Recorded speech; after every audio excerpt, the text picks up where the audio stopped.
Hello and welcome to the Wild Wild West podcast. My name is Richie Riche from the MHRT Network. We are going to go ahead and kick off this fantastic podcast for you today. We've had some very interesting developments over the course of this past week, including some wins, losses, and some injuries, sadly, which will likely define parts of our various team seasons. Quickly, first, I'm going to go ahead and throw over to Alex Givens here. You can catch him directly after this podcast on the Lightning Fast Fantasy Podcast. You guys got to do something that's a tongue twister. I refuse to say it again. That's the point. Fantastic. So the answer is no. And then you can also go ahead and catch his content over on Arrowhead Addict. Honestly, if you are looking for some Chiefs information, I highly recommend their site. And Alex has easily the best written articles that are there. Down directly below, you can catch. You can see Jack Kenna. He is pretty much on every Raiders podcast you can think of that matters. And he's also got the little gear icon because he's also the moderator in almost every single one of those chats. And then diagonally that away, Mr. Robert Garcia repping his Los Angeles Chargers. Robert, when you do get another pod going, let us know, and we will go ahead and promote it here on the show. Absolutely. So going off what we have here this week, rather interesting. We saw some ebbs and flows of various teams. We saw some probably the ugliest football I may have ever seen from my Denver Broncos ever, and that's saying something because good Lord, yeah, but. Mm-hmm. At the end of the day, a win's a win. Yeah, a win's a win, right? Like, a win is a win, and win's a win. Just right. win, baby.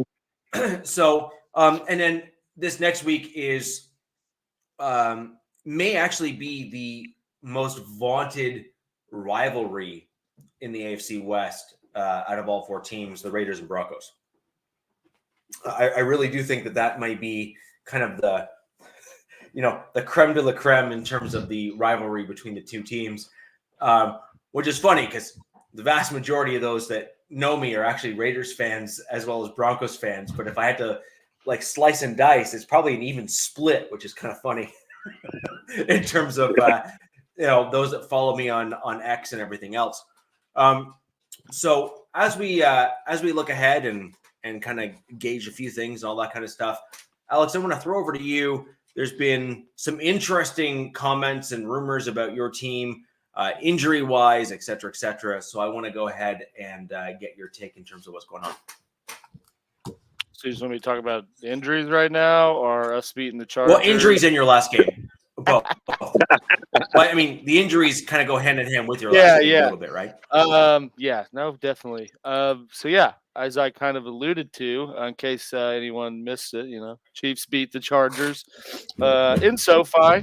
And the game pretty much went, kind of like I said it would last week, regardless of the fact that, the Chargers JV squad was playing outside of Herbert. And their defense was banged up. I said these games are traditionally close, and it'll probably come down to a Harrison Butker field goal. Kind of close to that, 17-10. They won by a touchdown, but, a little closer than you would have thought with how we talked about the game when we previewed it. There was certainly some things I liked as a Chiefs fan. Also, a lot of things that I think kind of give caution for concern moving forward. Big thing is we can kind of softly step back as Travis Kelce washed comments, Jack, because it wasn't a full blown Kelce day, but he did come out and 7 catches for 89 yards. Is that because, him, Swifty didn't show up and he finally concentrated on football or what? Yeah, it's got to be. It's got to be that, I would think, or just the fact that they might have been intentionally not giving him the ball and then kind of had to once Rashee Weiss went down and he realized, oh, this guy still knows how to get open and still knows how to do things. So, at least moving forward, it's that was a good breath of fresh air, and it'll be nice to see if we see a further ramp up with Kelsey and his production. You also got to shout out, Kelsey had his 917th catch, which actually passed Tony Gonzalez for most receptions in franchise history. So record-breaking performance from Kelsey on Sunday. On the Chargers. Oh, On the God. Chargers. Only missed a touchdown. But then on top of that, in what was it was a very sloppy – both sides were pretty sloppy in my opinion. And then it was a lot back and forth of just fighting in the slop. And then kind of like a phoenix rising out of the ashes, we saw a little glimmer of vintage Mahomes with a nice, I don't even know what it was, like 60-something yard bomb to Worthy for a touchdown. That pretty much, in my opinion, kind of like changed the landscape of the game. It was the deciding factor to it, but that kind of like put the clamps on, are the Chargers going to stay in the game or not? But outside of that, like still very sloppy offensive game. Chiefs defense, like played pretty well outside of the, perfect throw, perfect catch, touchdown to McConkey. You got to give Herbert and Ladd their props on that because the defender was arguably, PIing him. Perfect coverage, yeah. was arguably PIing him, and the ball was just so good and, perfect catch that there's really nothing you could do about it. So, but outside of that, to only give up 3 points, and I don't even know what they gave up in total yard. Defense played pretty well. Clamped down the rushing game pretty good, but to be expected with all and Slater being out, and then Bozeman got hurt too in the game, didn't he? Yeah, that might have helped us actually. Yeah, a lot of injuries. But yeah, still, there's definitely a step back in the rushing game for the Chiefs side of the ball. I said going into the game it was still Carson Steele's spot to lose, and that was evident, but he was on a very short leash because the minute he fumbled, he was not out there again. And we saw a healthy mix of P. Ryan and Kareem Hunt. Part of me thinks that that's just merely more so to the fact that was Kareem's first game back from being activated, off of the street in week 4. And I think moving forward, he'll take more and more of the lion's share. But he looked pretty effective. Averaged 4.9 a carry. Little glimmers of vintage Kareem Hunt, wearing the Chiefs red. Is a little weird seeing him wear 29, or I think it was 29 when he was 27. So it just kind of throws you off. Who has 27 right now on your team? I can't. One of the corners. It's Watson. I think Jalen Watson. Okay. It's what it's. It's just some depth piece. Yeah, and then still pretty sloppy play from Mahomes, and he's been pretty open about that he needs to play better, and he just kind of makes very. I don't want to call him uncharacteristic mistakes, but it seems like he's a little like carefree with what he's doing with some throws. Like, it was like, I don't even, what was that third play for the Chiefs, third offensive play for him, and he like tries to throw some floater to Kelsey that just like they clearly weren't on the same page, and then it's just right into I don't even know's hands for an interception that instantly puts the defense in a it was Fulton, Christian goal line Fulton, red zone situation. But it's just like I have a question on that, Alex. Yeah. So I have an answer, maybe. I think you probably will. Obviously Mahomes, he's got the benefit of his dad, who has obviously raised him, I would argue, the right way. I thought his political answer that he gave the other day, last week, was perhaps something that should go into training manuals for sports and athletes, with regards to answering, how, why isn't he selecting a candidate, for example, in the upcoming American election? And I heard his response. Very professional. Like, as a Canadian, I'm sitting there looking at that and be like, that needs to be in a video. Like his answer needs to be the one that they show every player to say, just do that. Yeah. just when like you got that ignore little it, itch to just say do that. something, just do this. Just do that, right? However, his wife is clearly in a different camp than he is and has come out publicly differently. That may well, there's no escaping it. Obviously, politics is politics, and it's going to be polarizing no matter what. But do you think that given just the collective there in the public eye, and I'm sure Mahomes was none too pleased with the definitive response that was given by his wife, because it puts him in a tough spot, and he had to answer questions like the literally perfect answer he gave, which was quite literally the perfect answer that he gave. So I'm not knocking Mahomes at all, actually, but it's a distraction. It's a difficult position to put him in.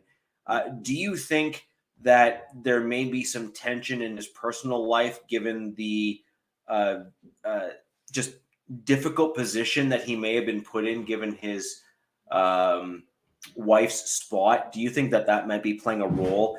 Like, personal lives matter in the NFL. These are players and they're humans after all. Mahomes is obviously exceptional at his particular job, and there is no denying that, but he's a human. So do you think that may be playing a role?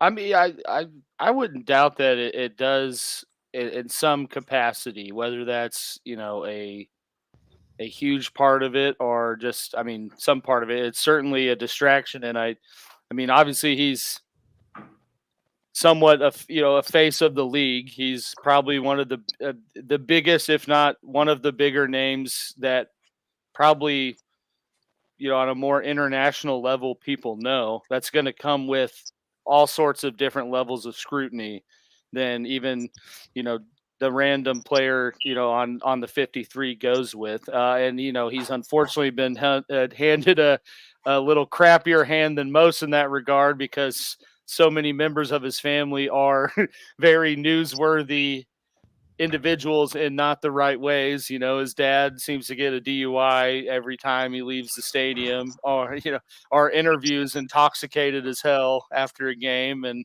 you got his brother doing all the stuff he does, and then his wife. Well, it seems like his brother is mirroring his dad's behavior. Yeah, I mean that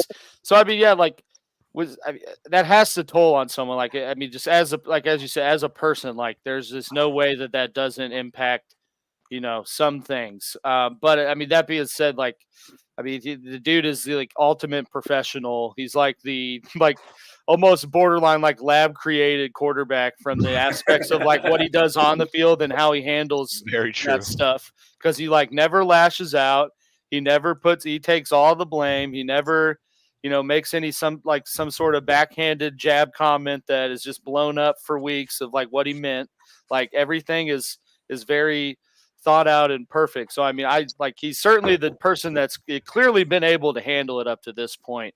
And I don't know that it's teetering to a point of really becoming a problem, because it's kind of been there ever since he sort of stepped into the limelight, so to speak. So I think more so the sloppiness is just coming from the fact that they signed Hollywood Brown, and he was going through all of camp with the intentions of being, this new focal point addition to the offense, and adding this solidified veteran presence that we know is a deep speed threat. And then he gets hurt in week 3 or week 2 and is out for the season.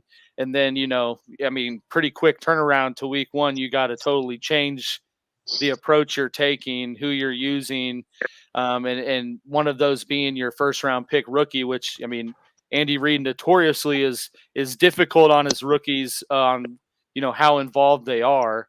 So I think you're just seeing kind of the culmination of having to drastically change their approach, and his quote unquote guys that he's going to go to when they need to make a play. And I think that's pretty evident by I mean, in this play, it needed a huge third down. They throw the ball to Sky freaking Moore. Then it's the most perfect ball you could throw in that out route situation. It just goes right through his hands. And it's why are they even going to him?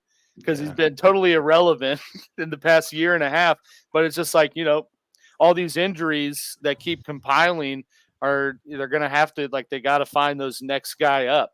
So I think you're seeing Mahomes in certain situations probably force the ball to certain people in certain areas that he normally wouldn't if he had the full force of the Right. guys he trusted out there. So, and I mean, he's also been open of, like, I think they experiment a little bit more on stuff they can do earlier in the season, with the, like, mindset of knowing that they're going to be in the hunt later, and have that.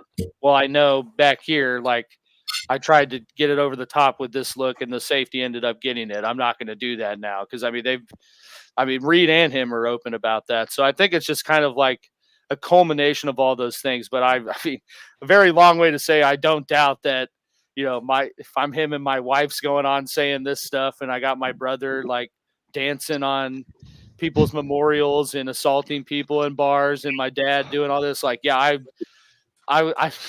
yeah, that would Alex, I absolutely got a impact you, couple man. questions for you on that. Do you feel, because I kind of saw this with Derek Carr and David Carr, working for the networks. I felt like, sometimes David Carr was the mouthpiece for Derek Carr. Derek would, play it cool, calm, collective, say all the right things. But then you hear, the points of view from his brother. Yeah. And kind of the same thing, do you kind of feel that way? And I don't think, and after, Patrick Mahomes' wife, kind of saying going red, and of course Swifty being blue, I don't think they're probably going on double dates anymore. I think that's probably over with. I don't know. I actually think that's wrong. But Alex, go for it. No, yeah, I mean, I don't know. I don't know. That might have been more of a brand thing than anything. I mean, you never really know. Like, especially people in those, like, any person that has some large social following, I feel like you got to kind of weigh what they say, like 25%, because you don't know if that's something they were paid to say, or they're saying to pump something, or just merely bring attention to something they're planning to do a week from now. So, in this, I think some stuff's just said for the mere fact that it's going to produce clicks and engagement, and at the end of the day, money. That's just unfortunately the society we're in, where everyone's not really true to their opinions, or at least in my opinion, like, people aren't really true to what they're like. They don't really mean what they're saying. They're just saying it so they have the most outrageous thing on social media to get people engaged, and then, somehow turn that into money. That's kind of, I think Swift probably came out and said she's going blue because of it was going berserk on Twitter that she was going to endorse Trump. So I think she kind of, her hand was played. I mean, she kind of was backed into that. And I'm sure Mahomes, Brittany, I'm sure there was some undertoning reason for doing that. But I don't know. I don't know that really impacts any relationship that they have, or, Kelsey or Mahomes have. Because they just strike me as individuals, and I think it's pretty evident by the fact of how successful they've been that they separate, business Church and from state, pleasure. so to speak. Yeah. Where it may be all business with Kelsey, though. That's a possibility. True. He is everywhere, dude. He's like Willie Mays Hayes in Major League 2, man. He's got a FX show, like his podcast, everything else. Yeah. Other than catching football still now. I agree. I think Mr. Pfizer and T Swift there have like, they have ulterior motives in terms of how they do things and why they're doing things. It's just Mahomes has typically been like, let's put it this way. Travis Kelce reminds me a lot of Rob Gronkowski. They just have a very similar, like, they are the football. He definitely bro. was. He early in his career too. He was like, they were kind of the same person. Yeah, Kelsey would get a personal foul like every game. He fake do this in a ref's face if he didn't like the flag. It's like, he's definitely mellowed. They literally seem like they are like the bros bro. Like they're like the stereotypical football player, which is, I am big, I am strong, I have always been the best, and I will continue to be the best. yes, and they both have another brother, or in Gronk's case, 3, who are also NFL caliber athletes, which is just mind blowing. The Gronkowskis were able to just pump them out like that. but like besides that, I just think that you have the 2 Kelsey brothers that are just really interesting in terms of the way that they handle things and did things. They just seem like the bro. They seem like the prototypical or stereotypical football player, which is I'm going to maximize my ability to earn money while I'm in the league. I am going to do whatever I can to be successful and as successful as I can. And they're not looking at things from a political vantage point or anything like that. They're saying there's a paycheck coming in. What's your problem?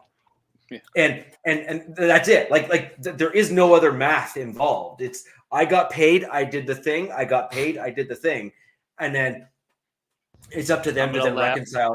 Yeah, it's up to them to then reconcile the whole like moral and other nonsense that kind of goes along with it with the fans. They're literally just looking at it from a pure like I got an endorsement, I'm making money. Yeah. And I'm going to be an athlete for 4 more years. Yeah, exactly. I have a very small window for me to be as marketable as I am now. Yeah, they're like, I got this much time to make a whole truckload of money. Thanks, we're done. Yeah, like that's and Rob Gronkowski was very similar. He had a very similar mentality, and both are far more intelligent, I think, than a lot of people give them credit for. Travis Kelce was a former quarterback, if I'm not mistaken. Yeah, he was. And Rob Gronkowski had a similar background, not identical, but similar background to Kelce in terms of how they came up. They are both highly intelligent individuals, despite the fact that a lot of people like to think they're both dumb. They're just not. Like, they are very, very intelligent people. You know? Like they are smart. Like it's their brand to be like the goofy party guy. You know, that's just that's the brand they are pumping. Yeah, and so I see them very much as the same type of guy. They're just having fun and trying to be successful while doing it, right? And I think that's the general approach that both of them have. But you made some comments about the Chiefs. Looking ahead at the competition that you're going to be facing this season, which is obviously not going to be, you're facing a pretty tough schedule, like it or not. Yeah. Injuries and everything else. You've lost Hollywood Brown. Kelce will probably be brought back with a little bit more of a prominent role later in the season, like he was the year prior, which is just seems to be the way you guys do it. Do you think that has the ability to be a successful recipe this season? And I'm prefacing it by saying, given that defenses in the NFL this year, more than any other year, have clearly caught up with the offenses, like clearly, like there is like hands down, pants down. Like you are talking, there has never been parity so much in the NFL as there is this season. And it took about 4 years, if we're going to be honest. But defenses have finally kind of really, truly brought things back to an even playing field, despite that every other bloody rule that gets passed is to try to, favor the offense. And let's just be real. That's fact. Sam Darnold is 4-0. That's tell you all you need to know about parity in the NFL this year. It's been like offenses, like you said, just across the board have been down. I mean, it's everywhere. It's much closer and more low-scoring games. But to your question about if it's like with all the injuries, I guess to bring this up, Riker will. Yeah, we both did that. Obviously that was another, huge negative from the game. Rashee Rice went down going for a fumble, a pick, then fumble. I think it was actually on the play that Mahomes floated the ball. That got I had Marlon McCree flashbacks from that. He floated it, picked off, tried to make a play, and in the process of making the play, rammed right into a fully extended Rashee Rice, right knee. Didn't look good. Was obviously he got carted off the field. He got carted off. But I mean, from watching the replay, and it's being someone who also blew out a knee. I was like, that's got to be an ACL. There's just no way about it. Yeah. But from all updates we have had so far, as I kind of said in the pre-show, it's been confirmed that he does not have a torn ACL. So I mean, that's a huge glass half full for how the injury looked. I mean, great that it's not super severe. He's obviously going to be out because, from my understanding, they're still waiting to take some tests and know the full extent of everything, just with how swollen his knee is. And I Alex, think you tore your ACL, right? yes, and MCL did both. Okay, so that's actually where I was going with this. I've heard, and I want your confirmation on this because this is totally relevant for the situation with Rice. Yeah. I've heard that the ACL is a much easier tear and injury to detect, but the MCL with swelling is much harder to detect if there's been a tear or a rip or something along those lines. Yeah. Having gone through both injuries, again, this is I don't know anything of this, despite getting absolutely destroyed on field multiple times. I mean, I was hit by a car going like 45 to 60 kilometers an hour, and my knee was fine. So like I'm a unicorn in this regard. But like with your experience with those types of injuries, I mean, an MCL is still a season-ending injury in the NFL. It's just like you're gone for. It just depends. Anywhere from 6 weeks to 8 weeks, depending on if it's just sprained or like a minor injury. But most of these guys end up being gone for the entire season because football is so aggressive, especially for offensive players that get hit, that it typically season-ending just because of you have to absorb impact. Like it's a fact. So with your experience, MCL, tear, sprain, pull, whatever, where do you see this on the sliding scale, assuming that they thought it was an ACL, but an MCL is probably more likely? What are your thoughts? Yeah. So, I mean, as I was going to say, as long as, biggest thing is confirm no ACL, which, I mean, to me, and based on my experience, I would say that's an indication he will be back to play at some point this season. Sure. Whether that's 8 weeks, 6 weeks, 4, to be determined. But the one thing with the MCLs is depending on the degree of tear, it could be a non-surgical injury. Something that I was going to touch on that just adds to it. But depending on the degree of tear with the MCL, it could be a non-surgical injury where you're talking about just doing physical therapy and rehabbing it back to strength. So I mean, if it's an MCL, I mean, that's not a season ender. It could be just like he could have just severely dislocated his patella. And that's why it's so swollen and inflamed. Or it could be like a meniscus thing. But I mean, any of those are not signs that, he's done for the year. And, I think, like I said, the biggest thing is the confirmed no ACL, means that at least at some point, barring, I guess, a suspension for his other situation, that he's going to be back, which is, a huge blessing based on how it looked in real time. Because I think I even texted Robert like, Rashee Rice is done for the year. So yeah. Do we sign Kadarius Toney back? I don't know. But so I mean, there's certainly been a whole lot of speculation about Chiefs needing to go add someone. I'm sure they're doing their due diligence and determining if that's a move they need to make. Tyreek Hill. But I think part of it is one, figuring out how long Rice is out, because from what I've seen, it's at least a minimum of 4 weeks, and figuring out, okay, well, so that's really this next game and 2 more because they have a bye. Do we think we can make it through that with what we've got and not need to totally shake things up, or do they do it? And I think, part of that's probably trying to wait to see as he does these further testings and there's a more concrete treatment / rehab plan in place. But I think we got a pretty big indicator, at least now, that they're not going to go the whole season without Rashee Rice. That makes me give another question. So with, having the bye week, and if you're put on IR, is it 4 weeks or 4 games? I think it's just 4 weeks. That's 4 weeks. Yeah. Yeah. It's 4 weeks. And the other interesting thing you mentioned there, Alex, and this is a super, I mean, the storylines are abound with the Chiefs this year. It's crazy.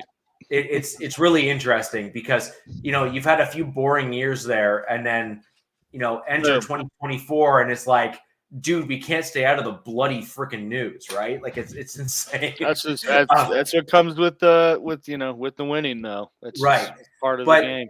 I mean, Tyreek Hill has not made it a secret that he'd like to come back. Well, yeah, he thought he was going to Miami to win all the Super Bowls. Come on, no, he didn't. Not with Tua. No way he thought that. Well, but he tried to joke himself and trick himself. He overplayed his hand. He admitted he overplayed his hand. He admitted that he listened to his agent and he regrets it. Actually, you can kind of hear what he's saying now. Oh yeah. Like he's quite vocal about it. I mean, on the sideline this past game, like, good Lord, that guy was angry. But frankly, rightfully so. But not a bad option, Sharif. But here's the question. Ultimately, Alex, you have some interesting challenges that are coming up next season. You have the benefit of Rashid Rice being on a rookie deal, which means that it is less impactful to your team in terms of his inevitable, however long the suspension will end up being, depending on what happens, right? Okay. Yeah. So cool. However, I believe Tyreek Hill only has 2 years left in his deal. So I thought he signed an extension again, but maybe I'm wrong. But I think it was just a pay increase. I don't think there was any extension to it. Gotcha. Yeah. But he would be an incredibly interesting option for you guys, really, when you really think of it. Yeah. Like he's literally plug and play. Like if there is a plug and play dude, it's Tyreek Hill. Like, it's like, hey, dude, do you remember the play? Yeah, without a doubt. He's a better. Clearly a better option than Hollywood Brown, who they signed for the purpose of getting back the Tyreek effect to the offense, right? In whatever version that is with him. So yeah, I just don't see how the Dolphins trade him back to the Chiefs after they trade. And they're going to want at least another first, a third probably. So, it comes to, I just don't think that's I don't think with the news and where things are at with Rice and the injury, I don't think that's the type of, I don't think they make that aggressive of a move. There's a KC tax, since, you're going for the three-peat. How bad you want? You got to give us a little more. Yeah, no, but like a 1, a 3, and like even like a and Xavier Worthy, a 7 and a future 4th or something. Like, even when looking at that for Tyreek Hill, because like look at what you got for Hill from Miami. It was a first. Was it a first, a third, a 6th, and a 7th? Yeah, something like that. Like something like that. Like, even if you were to slightly overmatch what they gave you just by like a hair. He's older now. It doesn't. He's still fast though. Like, the dude is so good. Well, he's older and he's getting paid. And of course, the Chiefs' picks aren't as worth as much as Miami's picks, because Miami wasn't nearly as good. So, well, but Jack, here's the thing: Miami's in a position where they need additional picks to rebuild. KC is in a position where they need a wide receiver to complement and work with Mahomes, and Tyreek Hill is kind of a perfect fit. Oh, absolutely a perfect fit for any team, really. Well, one could argue. I'll trade Devontae for Tyreek. They got a first, second, 2 4ths, and a 6th for Tyreek. God damn. Right, but here's my point, Alex. Is that like look at what you got for Tyreek, right? Okay, cool. Yeah, which they turned into McDuffie, Karlaftis, Rashid Rice. Right. But I would argue that the draft haul you got from Hill has set you guys up to be able to trade back for him. And I think that Miami is in a position where they need an extra first, and they need an extra third or fourth to try to package together to get a pull ripcord in case of emergency quarterback. Like they need it. Like they are in dire straits right now because their quarterback in a stiff wind gets a concussion. Right? And we want Tua to come back healthy and continue his career. Operate the offense. Right. But you need that elevated first round draft pick at quarterback because whether we like it or not, the NFL has turned into a quarterback driven league, which is the quarterback is required in order for you to win games. Otherwise, you will always be middling at some point. Like you either have an absolute, you either have an absolute elite level team around a quarterback and on the rookie deal who is mediocre and you can win. But the problem is that there's an end game to that. Eventually you hit a brick wall, right? Like you cannot overcome the poor quarterback play. I agree, Mike. It's not possible. Agreed, Mike. Absolutely 100%. Yeah, I understand what you're saying, Richie, but I don't think that there's any way in hell the Dolphins trade him back. Yeah, that's nor do the Chiefs give up that amount for, the guy that they got rid of 2-3 years ago, who's only older, and is going to cost. That just puts him in a bind. Like there's a very select window, like range of guys that I think they can afford.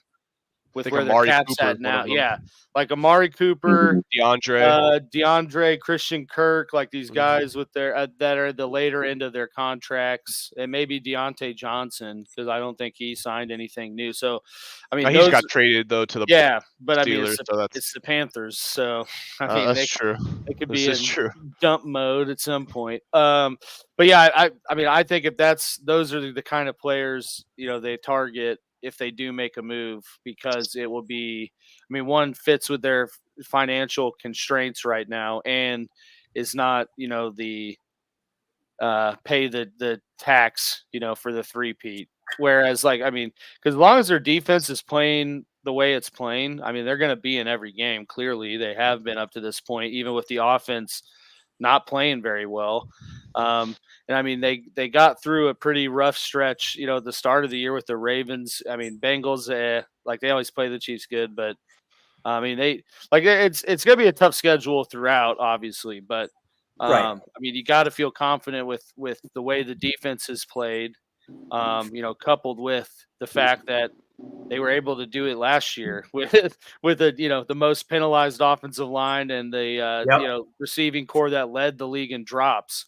So it's been status quo for the defense, picking basically up where they left off last year and playing teams pretty much the same and being about as effective as they were in the red zone and giving up points. So as long as there's not a significant drop off in the defense's productivity, it's got to be close to the Chiefs find a way to shoot themselves in the foot to lose a lot of their games moving forward. Sure. I was just saying I don't think maybe Amari Cooper wouldn't be a good signing for you because I think he leads the league in drops right now. So yeah, but somebody he's always struggled with that though, Robert. He's True. Always had issues. He's always had issues. Jack can attest to that with the Raiders. I remember when he was with the Raiders, just because I was following the Raiders quite closely at that time as well. He really struggled with them. He had full games where he dropped 2, 3, 4 balls, and it was frustrating. Like a lot of Raiders players are saying, Cooper has games where he goes on fire, and then he has other games where he's just like trash. Well, and that's the crazy thing about Cooper. Like when he was at Alabama, it's like he didn't have the dropsies, but he also, yes, he has the drops, and yes, he had a ton of drops on the Raiders, but he does have games where he just blows up. It's like he's got game-changing ability. It's just not always there. He was a top 2 route runner in the league for probably a solid 5-year run there. It was him, it was Devontae, it was Keenan Allen. Like it was pure route running. Like take everything else, just pure like how good are you on your feet, how quick are you moving in your feet, getting out in and out of your breaks. He was borderline one of the best. So, Robert, I want to throw it to you to kind of get the other perspective, since this is, in fact, a wild Oh, the West show Chargers here. played? Yeah. So, We certainly played for that first quarter. Yeah, you guys, did. I have two things that I just want to cover off real quick before, Robert, I get your response. Number one, if you like the shirt that I'm wearing, there's a link below in the description where you can go ahead and get this exact shirt. I'm not going to lie, the thickness on the shirt is really, really high quality. They are excellent. A lot of merch that you get is flimsy and kind of, just doesn't last very long. This shirt is actually quite well made, and I highly recommend it. I bought some other stuff for some other pods I listened to, and I can honestly tell you that this shirt is excellent. I've had it for quite a number of years, for like what, 2.5 years now. It looks literally the exact same. You gotta cut the sleeves off, man. I require it, but come on. yeah, I just gotta pull one of those, right? But when you get the shirt here, it's got a real nice thickness to it. It holds up well in the wash. The logo holds up well as well, which is a good thing. Highly recommend it. On the flip side, we really want to get more people just like you involved in the show. The fastest and best way we can make that happen is to get likes on each and every one of our videos. So if you buy our shirts, that's right. So if you're in YouTube, click the like button, hit that like button, get it shared out to more people. We really, really do hope that we can get more people just like you. So, Richie, when are you going to make a Wild Wild West show? What? Get one with all the teams on there. Just put Wild Wild West and have it all on there, one T-shirt. Oh, you want the different logos? Yeah, do Wild Wild West. If you actually look at the shirt, Jack, I can't see it. I'm on my phone. It's too small. Well, that's a you problem, not a me problem. But if you look at the there might be some licensing agreements. Oh, okay, I see the Wild Wild West and I see the Broncos hat on there. No, the logo here actually incorporates all four of our That's the Fallout logo. That's Fallout. Cool. So we've got all four of our team's colors included on this image here. The powder blue, the orange, the red, the black, the silver. You got all four colors included kind of across different teams. The only thing that's missing from this what right here is the yellow from the Chargers, but you got the powder blue included here and everything. New idea. We need new shirts. The back includes a headshot of all four of us. That really get the word out. I like it. For that. I like it. All right. I'll bring it up. But anyways, regards to everything else, guys, click that like button. I'd like to see some little thumbs up as the show goes on. Go ahead and click those likes.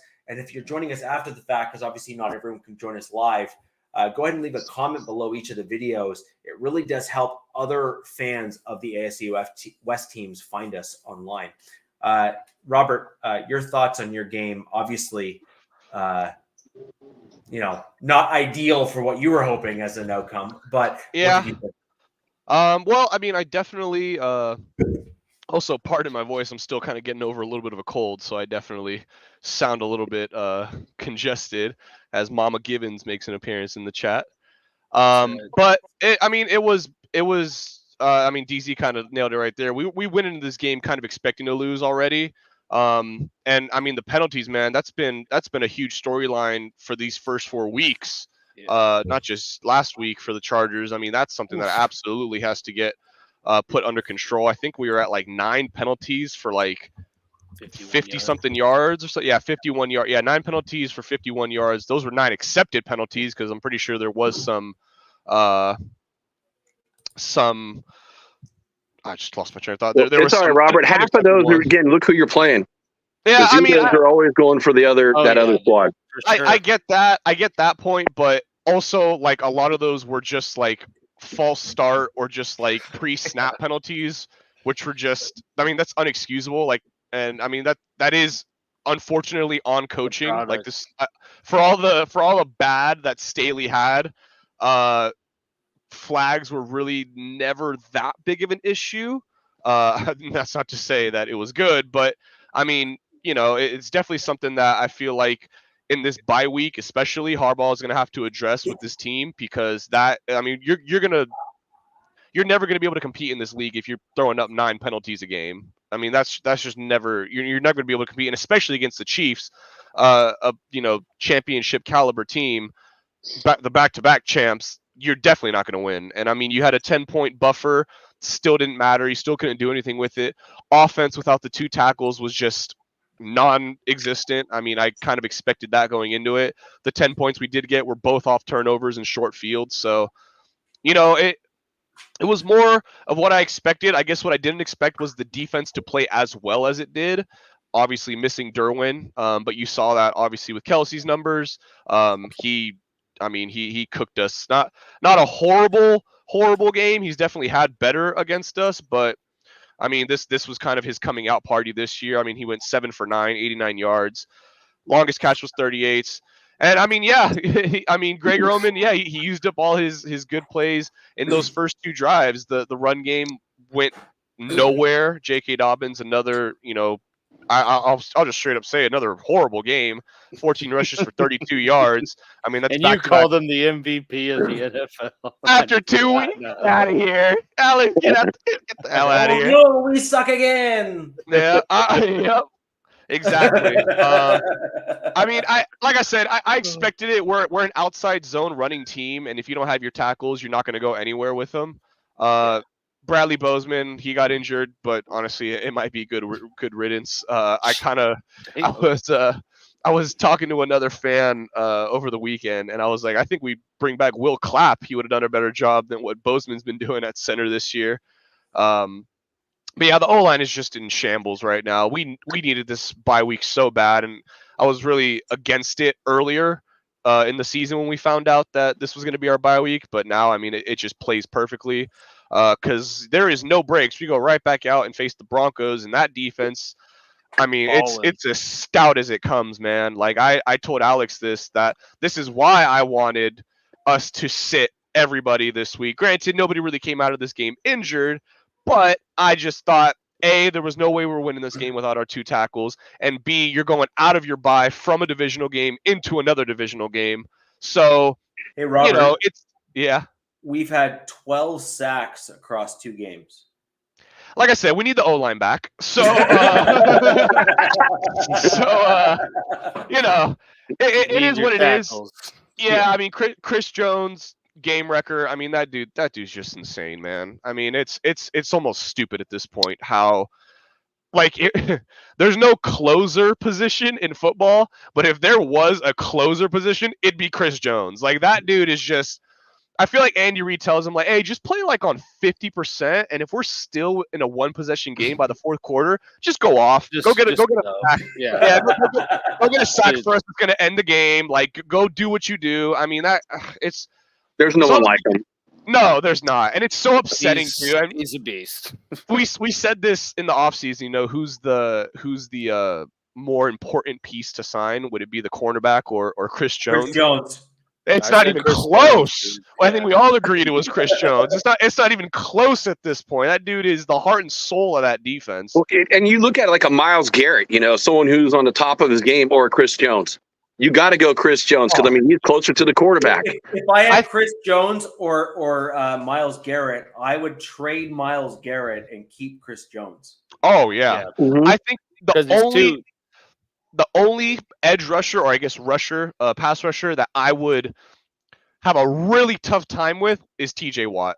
That is the only other one, just because he is as good of a game wrecker or game ender, and he has probably less help on that defense, even though that defense is still really stout. That's stout. The Steelers have other guys on their defense that actually supplement TJ Watt in the interior. They're not household names like a Chris Jones or someone in that caliber, but they are serviceable guys. They're serviceable guys in that middle section of the defense, which then allow TJ Watt to do what he does, because they have to be paid attention to. Otherwise, if they double or triple TJ Watt, then those other interior guys get to the quarterback anyway.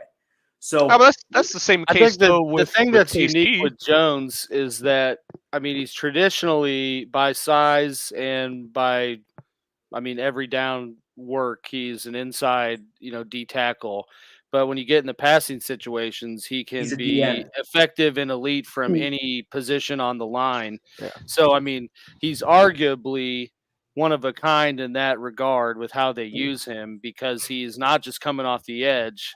Like he kind of like, I mean, to some degree, not to be cliche, but it's like he's kind of playing chess, because he plays, 3 quarters figuring out what these guys' tendencies are. And then when it's a big moment situation, you see where he directly attacks what he knows that person's not good at.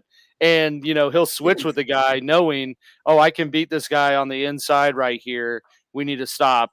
Hey, Dana, you go to the edge. I'm taking right here. And I mean, he makes a play. And that's just the instincts and the athleticism, coupled with just, because he's 6'6", 300 pounds. Like, he is a massive human being. I mean, he's like Aaron Donald, elite, we can do anything. Yeah. I mean, he's just elite, and there's no, like, he's not dropped off significantly. I mean, to this point, knock on wood. So, Alex, I have Jack brought up Aaron Donald, and that was actually where I wanted to go with the panel here. And I want all of you to answer this, because I think this is a super interesting, thought experiment here. Aaron Donald had 1 to 2 seasons, give or take, where he was just insane in the NFL, like 20-something sacks from the interior or something like that, right? Like something stupid, ridiculous, stupid. But back then, there was no real D linemen that were interior that had he was shorter in stature, kind of slightly undersized, but incredibly strong. Yeah. Right. So he was quick. He was like the first and quick, and he was like the first of his kind. Right. So it was like offenses were struggling to figure out what to do with that. Chris Jones came in several years after that, but Aaron Donald clearly almost hit a cliff. Like, he just couldn't overcome it anymore. Like, he couldn't do it. Chris Jones, from my mental math here, is extending past what Aaron Donald did in terms of longevity. Mm-hmm. He's got all the traits of Aaron Donald after the offenses have kind of figured Aaron Donald out, but they can't stop him. So would that not, in theory, again, this is where my question comes in, would that not, in theory, make Chris Jones perhaps a better player, arguably? So I got to ask a question on that. So how old is Aaron Donald when he kind of hit that wall?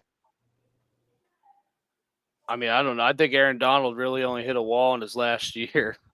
I mean, yeah, but even then, he didn't have 20 sacks or double-digit sacks, like high double-digit sacks. Like Chris Jones, let's just 5. be real.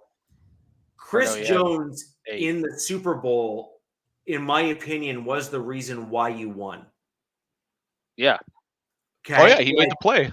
Closer. Closer mentality. No, but it's not the closer.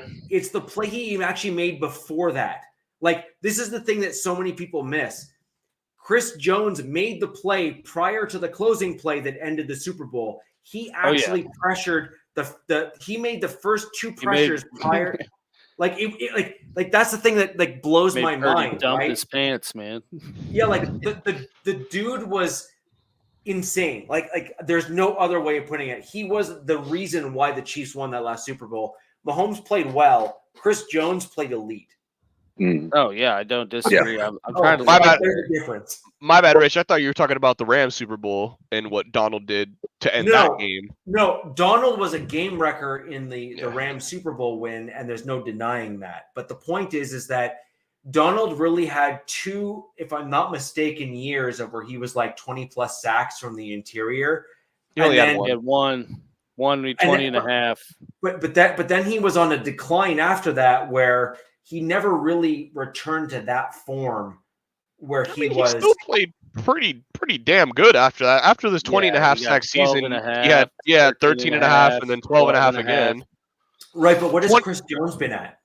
So Well, I don't think he's been at that. Aaron but Donald also does in his more. career, Aaron Donald's career is 2014 to 2023. So 10-year career, he had 111 sacks. Damn. Chris Jones has played 9 years right now. He has 78 and a half. Damn. So yeah, he's only had 3 years. He had 15 and a half in 2018, 15 and a half in 2022, and 10 and a half last year after sitting out week 1. So I mean, I don't know. I think maybe he's getting To me, there. it's not just about sacks. Like Chris Jones, No, in my opinion, does. I feel like Chris Jones and Aaron Donald is like almost the perfect comparison because they played so similarly, and it was. I mean, there's literal photo and video This is why I love evidence. this debate. There's literal photo and video I evidence. love of this Aaron, debate because Aaron Donald they are getting literally the same player. Yeah, they are. I mean, Aaron Donald just blew up in a bigger way, I think, with 20. And I mean, actually, he kind of did. He had 11 2 times before that. And I think the stigma, too, with Aaron Donald is like, he moves around less than Jones does. So there's so many more clips of like 3 linemen trying to block him, and like he kind of has that stigma of the, totally unblockable player that the opposing offense has to have 3 linemen account for him because of how good he is. And I mean, you've heard linemen say that, where Chris Jones, he doesn't have that kind of aura about him. I think that's partially because he moves around so much. But yeah, I mean, they're the same player in my opinion, and I mean, they both brought the same value to their team and the same game-wrecking prowess. Whether I think Donald's is a little more forceful, I'd say, because of like the sack totals and like the 4-year stretch that he was just a monster, like guaranteed, 12 sacks. Whereas Chris Jones, I think, is a little more nuanced. And like you said, Rich, like, he won the Super Bowl. And I mean, the last play, he didn't even make a hit or anything. He just got through super quick and Purdy freaked out and threw the ball like into the dirt. But I mean, that's still is a game wrecking, pressure skill to have and a pressure, while albeit not a, cool, like, rip through 3 guys, sack the quarterback like Aaron Donald, used to do. I agree. Who's going to be the next Jones, DZ? I wouldn't have a problem with either one of them. Quinnen Williams. I don't think so. No. I don't believe Quinnen Williams has the longevity of both of those guys. And frankly, I also don't think he has the versatility that those guys have. I mean, what we've seen from Aaron Donald and Chris Jones is incredibly unique. You've seen guys that they were good in their first few years, but after like the second and third year in the league, they leveled up to such a level. Like, we're not just talking, hey, they're really good. I mean, it's like they are killing teams on their own. Quinnen Williams can actually be eliminated from games, as we saw with the Denver Broncos with certain types of linemen. Aaron Donald and Chris Jones, there is never a game that either of them are eliminated from a game ever. That's like literally I'm kind of curious, since you guys got your computers up in front, what is that's so impressive. Those stat numbers are impressive for both those guys. They are. Is it right now? Is it Donald number 1 in NFL history? Who is it? Is it like the Minister of Defense? I mean, who's the number 1 defensive tackle, with sacks? I mean, that's just incredible. I mean, that's why I was kind of thinking the Minister of Defense. Volume of sacks per year, right? So but doesn't he play defensive end though too? Well, Donald didn't play defensive end. He played defensive No. tackle. Minister of Defense, Reggie White. Yeah. Oh yeah. But it's defensive tackles, right? Like Donald and Jones and Mr. Defense are unique beasts in the NFL because they literally came from the middle. Tackle. This says most. No, that's D line. It's not Bruce Smith. Get out of here. I'm looking here.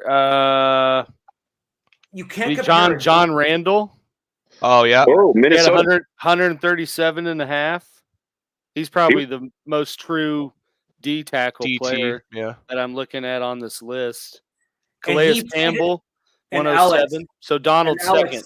out of D Well, tackles. but Alec, Calais Campbell's a freak because the dude's like 6'7". Still playing. 8 and still playing. No, He's you want to still talk playing? about it? No, Yeah, you he's want on to talk Miami. about a guy who was a Damn. monster. Like that Is dude, a monster, yeah. That dude is a Like, monster. Like he is abnormal. Like he is not a normal person. Okay, the dude is like 6'6", 6'7", and like 3 something. yeah, and still playing at 38. Whatever, Yeah, exactly. Whatever he Like, is. Wild. Yeah, how many defensive tackles play at 38? Not the many. dude's a freak. The dude's a freak. Calais He's Campbell doing it is the a right freak. way too, because he's just, I think the last 5 years he's only signed 1-year deals with the new team every year. So he's just No, but collecting all the jerseys. No, but Calais Campbell is the definition of the interior defensive lineman freak. Like he is special in terms of a player. He's also proof that certain guys are just genetically prone to be able to play at the NFL level. And he is certainly one of those dudes that can play at the NFL level at a high level for so long. And he stays healthy. When you look at crazy. That's what I'm. Yeah, and when you look at Donald and you look at Jones, the thing that is unique about both those guys, it's not just defensive tackle; it could be nose tackle, So yeah, and still hold up, and being a smaller guy versus someone who's like, 6'5" and like 340 pounds, but they can still hold their own because they're both that strong. to put it in perspective, I Jack, just heard. Aaron Donald is 6'1", right? Like you say, 6'1", Yeah, 280. He is 16th all time in career sacks. So Yeah. with the likes of J.J. But Alex, Watt, did you Jason know how much he Taylor. benches? Aaron Oh, Donald yeah, benches 500. That's fucking insane. No, I know, but I think, that puts it into perspective. We were talking about where he's at. I mean, he's second all time, I guess, if you want to go out of pure D tackles, 16th Right. all time. All time. So, that's pretty good. Pretty damn good. Well, That is awesome. And Alex, the other thing to remember there is that Aaron Donald played at a time where offensive holding was called less than it was when those other guys were. It was way chippier time. Yeah, it that's was. Why he trained with knives. It was like, what do you mean the offensive lineman held? I what? Huh? And yet Donald still was able to succeed to that extent. And of course, there's no one more critical than offensive lineman than I am. I truly mean that. Like I'm pretty bullish on offensive linemen and their play. I think it's trash at the NFL level, generally speaking. And on top of that, Garrett Bolds, Holds. I don't know. I get confused. Holds. Holes and bowls. Like he is not a left tackle, a quality left tackle at the NFL level.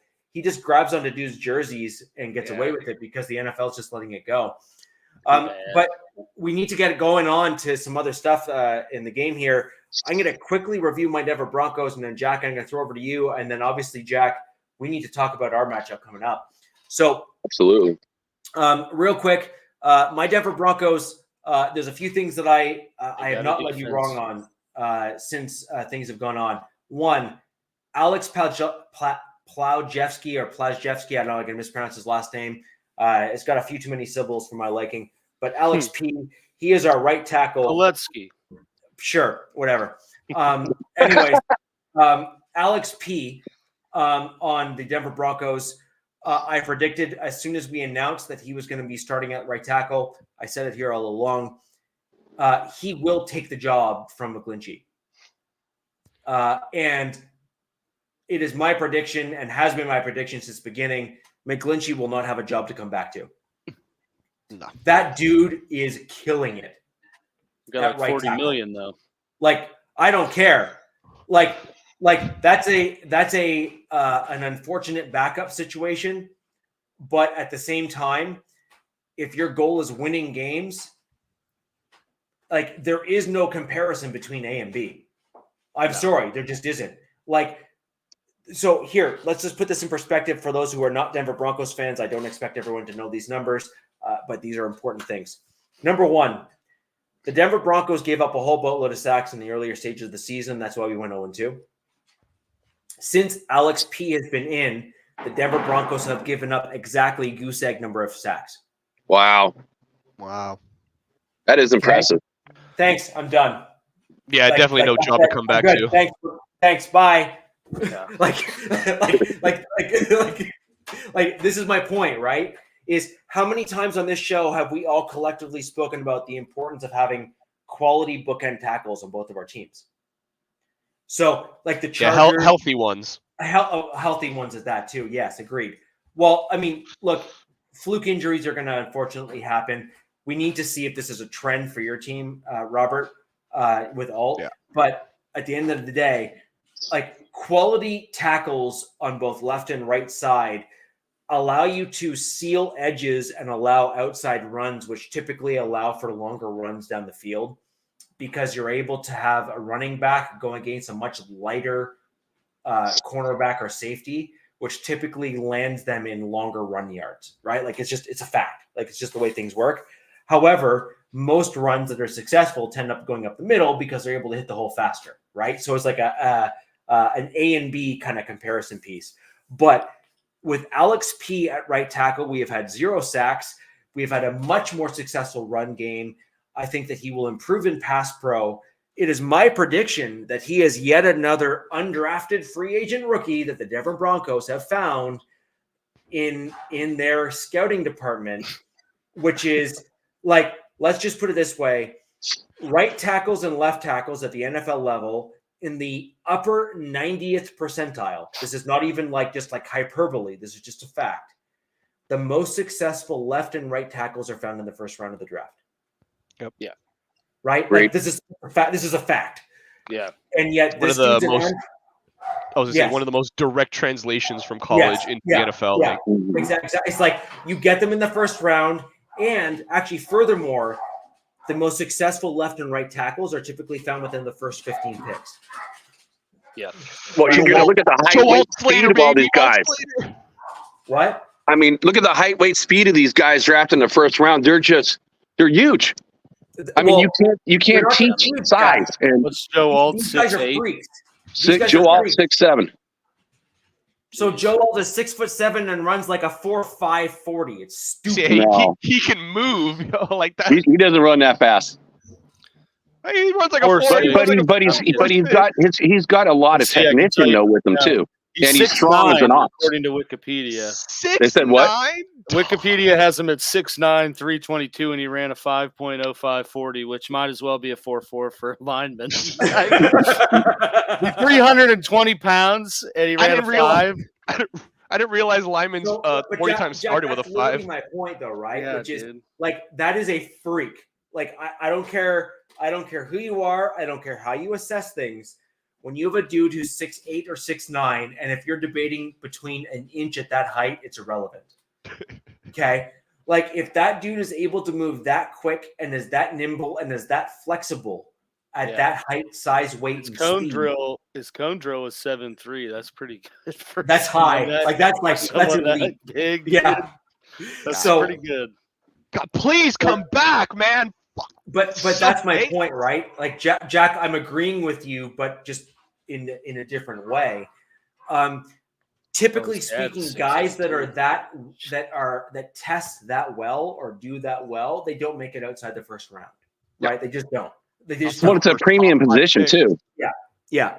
And so finding a right tackle out of all positions in the NFL, a right tackle as an undrafted free agent who is clearly starting NFL caliber, even if it's not even upper echelon, and that's yet to be seen because he just started 2 weeks ago, right? It's like winning the lottery, right? Like you may as well buy a lotto ticket and say we won, right? Like because that is insane to get a guy at that stage of the draft, right? And just to follow that up, Richie, I was trying to find a right tackle bust just to put it in perspective, but I found this fact that says offensive tackles chosen in the top 16 hit on 70% of the time end up being bust. a hit.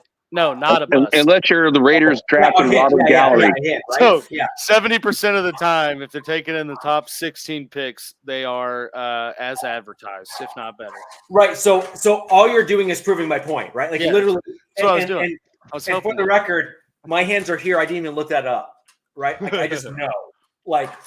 So that's the point, right? Which is you're looking at a position that is so insane, and DZ literally nailed it on the head. That's unicorn territory, and I agree. Like, that is literally unicorn territory. Well, yeah, and look what Harbaugh said. Harbaugh said they're weapons. They're weapons. They are. Well, I mean, look how different the Chargers offense looked with a healthy Slater and Alt versus none of them. not. Yeah, they couldn't do anything. Right.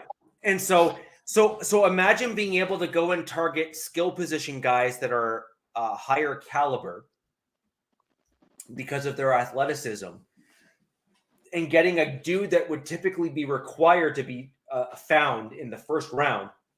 And not just the first round, in the top 15 picks of the first round, which is rare, which is rare air to begin with, right? Like 15 picks every, and how many of those dudes are busts to begin with? Like 50% of those guys in the top 15 are busts anyways. Jerry Jeudy's a perfect example of that. Bye, Felicia. But anyways, with regards to those types of guys that are taken in that early stage of the draft, those guys are typically we'll call it a 60-40 in terms of like hit versus miss. 60% hit, 40% miss, except if their name is Jerry and last name Judy. But then you end up with this guy, Plazowski, who is a right tackle, who's an undrafted free agent. I told you guys at the beginning when we were first talking about the season, the dude played at an unbelievable level in the previous, not 2024 preseason, but the 2023 preseason. He played at a level that like turned my head and said, yes, please. He reminded me of Quinn Miners. Like, he plays that way. He plays at that level that is like sneaky good. And I actually predict that if he continues to play this way, that the Broncos will attempt to extend him this offseason, because every year that the dude plays the way he did means that his value is going up by another, $6 million. So you may as well extend him now while you can, because the right tackle position is such a premium position in the NFL that you're better off getting a guy, paying him earlier, but then paying him slightly less over the duration of the contract, because it's more beneficial to your team. And a right tackle is such a premium position at the NFL to seal those edges between the left and the right tackle. The answer is yes, every single time, no question asked.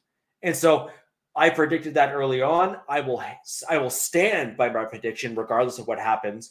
And I believe that we're going to see him break runs, Jack, against your Raiders, and you're going to see him in full swing this past season. You also have to remember that Quinn Miners is playing the same side. So you have two maulers on the right-hand side, and I think you're going to start seeing more and more runs shift to the right. And you're also seeing the Broncos play more and more, again, as I predicted last show and their show before, in 12 and 13 personnel. That'll be an interesting matchup, because that's the side that Christian Wilkerson plays on. So that'll be fun to watch. Right. And that will be fun to watch, because it'll be very interesting to see in terms of how it adds up. With Max Crosby likely not playing. It's like Max said he's going to play, but I don't know. The coaching staff may hold him back. He'll play if he's got his leg amputated. He's like a Jim Otto. You cut his leg off, he'll go out there and hop on one leg and try to go play. He reminds me of the Black Knight from Monty Python. Yeah, right. Oh, it's a flesh wound. Yeah, it's a flesh wound. He is the look. As much as it pains me to say it, the Raiders found the guy in Max Crosby. He is the guy. Well, yeah, he's a 4th round draft pick. That was a steal. Right. Talk about a unicorn, DZ. Max Crosby is the literal definition of a unicorn at the NFL level. Isn't that the same draft that they took Clean Farrell? That is. Overall. Yeah. That's why. Yeah. That's why that draft wasn't a complete waste because you found Max Yeah. Crosby. Yeah, it's like, on that draft, it was Max and it was the wide receiver Renfro in the 5th round. Sure. Yeah. He gave you So- some solid years. He too. gave a couple good years until he got that concussion. And you got Josh Jacobs, right? Yes. No, Josh Jacobs was the No, he was year the year they had before. 3 first round. That's when they traded Khalil Mack 2015. Yeah, I think that's and what they Farrell- and they got rid of Mari Cooper. So they had 3 first round draft picks and 2 of the 3 were busts. Yeah, Leatherwood, Farrell. Yeah. and Jacobs, Oh my right? God, Leatherwood. I forgot that was the year you guys. But had anyways, three guys, firsts. I want to quickly close out the Jets Broncos game. We saw a lot of what I predicted. It was going to be a slugfest. I did. That was think 10-9. What'd you have for the score? Pardon me? Oh, it was a 10-9 game. That was really low scoring. So total I defense. actually thought it was going to be slightly higher scoring than that. I had it as like a 17, 21, 26, 24 kind of point Oh, game. wow. But to my defense, I didn't know a hurricane was coming when I originally made my prediction. It's true. And the reign of a hurricane is obviously a little bit different than normal. You had 10-mile-an-hour winds, which impact the throwing of the football. You have a torrential Yeah, rain. Zerline, Greg DeLeg missed it, man. Right. Well, and so did Lutz, right? Like, this is the kicker, right? No pun intended. Which is, dude, it's a dad joke, but I didn't even mean it. That's great. That was an unintentional dad joke. The best. Yeah, those are the best. They Yeah. really are. But the point is that for everyone that wants to push on the Broncos did this and the Broncos did that, and that was so stupid. Well, the reverse then must also be true, which is the Jets allowed the Broncos to march all the way down the field, and Lutz was that far away from putting the game away completely. So at that point there, I think that there needs to be a bit of an argument against the coaching as a bit of a wash, right? Which is, how dare the coach do that? It's like, well, let's be honest, both coaches did the same thing. So, zip it, right? Just move on. Right. And what we ultimately saw was, as we alluded to earlier in the show, I think it might have been you, Robert, that made some comments about the Broncos defense. And again, if we all look back at my tape on the show, my number one thing that I said is the Broncos defense is going to be scary good. And a lot of people are underestimating the Broncos defense. I was very clear about that at the very beginning. And we are. Surtain has been clamping everyone. Well, especially since Singleton's out. I mean, Singleton was playing all pro before he got hurt. I saw a too. stat on Surtain. I was like, damn, I didn't know it was like that. Well, I would gotta I want find to take credit for that one as well, because I said you got to pay that man immediately, and he's going to be the best corner in the league, and he's certainly playing like it right now. Surtain has been good, Yeah. but I think what a lot of you are underestimating Weekly is that- victims list. DK only gave up 29 yards. George Pickens only 16. Mike Evans only 8. Garrett Wilson 22. So yeah. So he hasn't He's allowed got the 30 clamps. yards to a Yeah. receiver yet this season. That's Oh man, that's going to hurt this week not having Devontae. bye Well, Lad McConkey.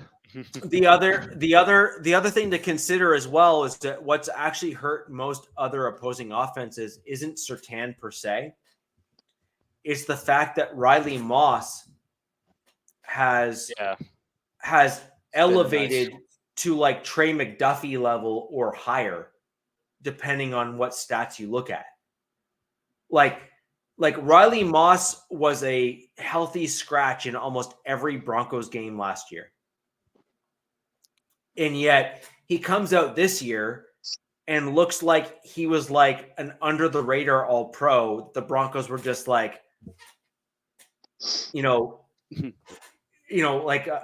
Knievel, like I have the answer to for everything on the roster already.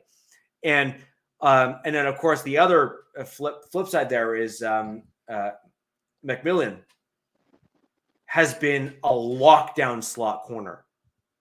And this is what I keep on saying to everyone that was like doubting the Broncos defense, which is when you have a group of corners that can cover and kind of like put the clamps down on receivers like that, and when Simmons, who is a selfish football player, I'm not sorry at all for saying that out loud.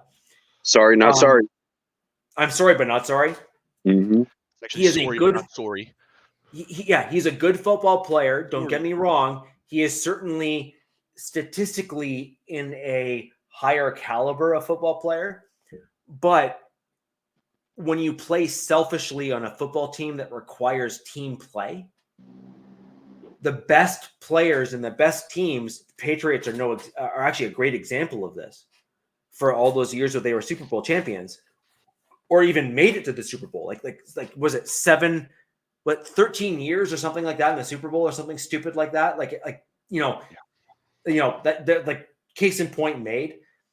If you end up with a bunch of guys that are moving in the same direction or pulling in the same direction with one goal in mind, which is winning, you will typically do better, right? Whereas if you have a selfish player who says, I'm going to grab the pick, or I'm going to pick off Mahomes because that's the guy and it'll make me look better. Yeah, you'll get stats, and yes, you'll get some accolades, and yes, you'll probably get a good contract, but you probably won't win much because you're only looking out for yourself. You're not necessarily looking out for the collective team. And there can only be so much of that can go around before it ends up coming up and biting you in the rear end as a football team. And I think we're seeing at least 3 of the 4 teams in this division come up with that as a general mentality. I think the Raiders are a couple of years away from that right now. Jack, that's just my general opinion. I think that your head coach has done a few things that kind of show that head scratchers for sure. Yeah. And so I just think that there's a few instances that have occurred in the last few days that have kind of solidified my concerns there.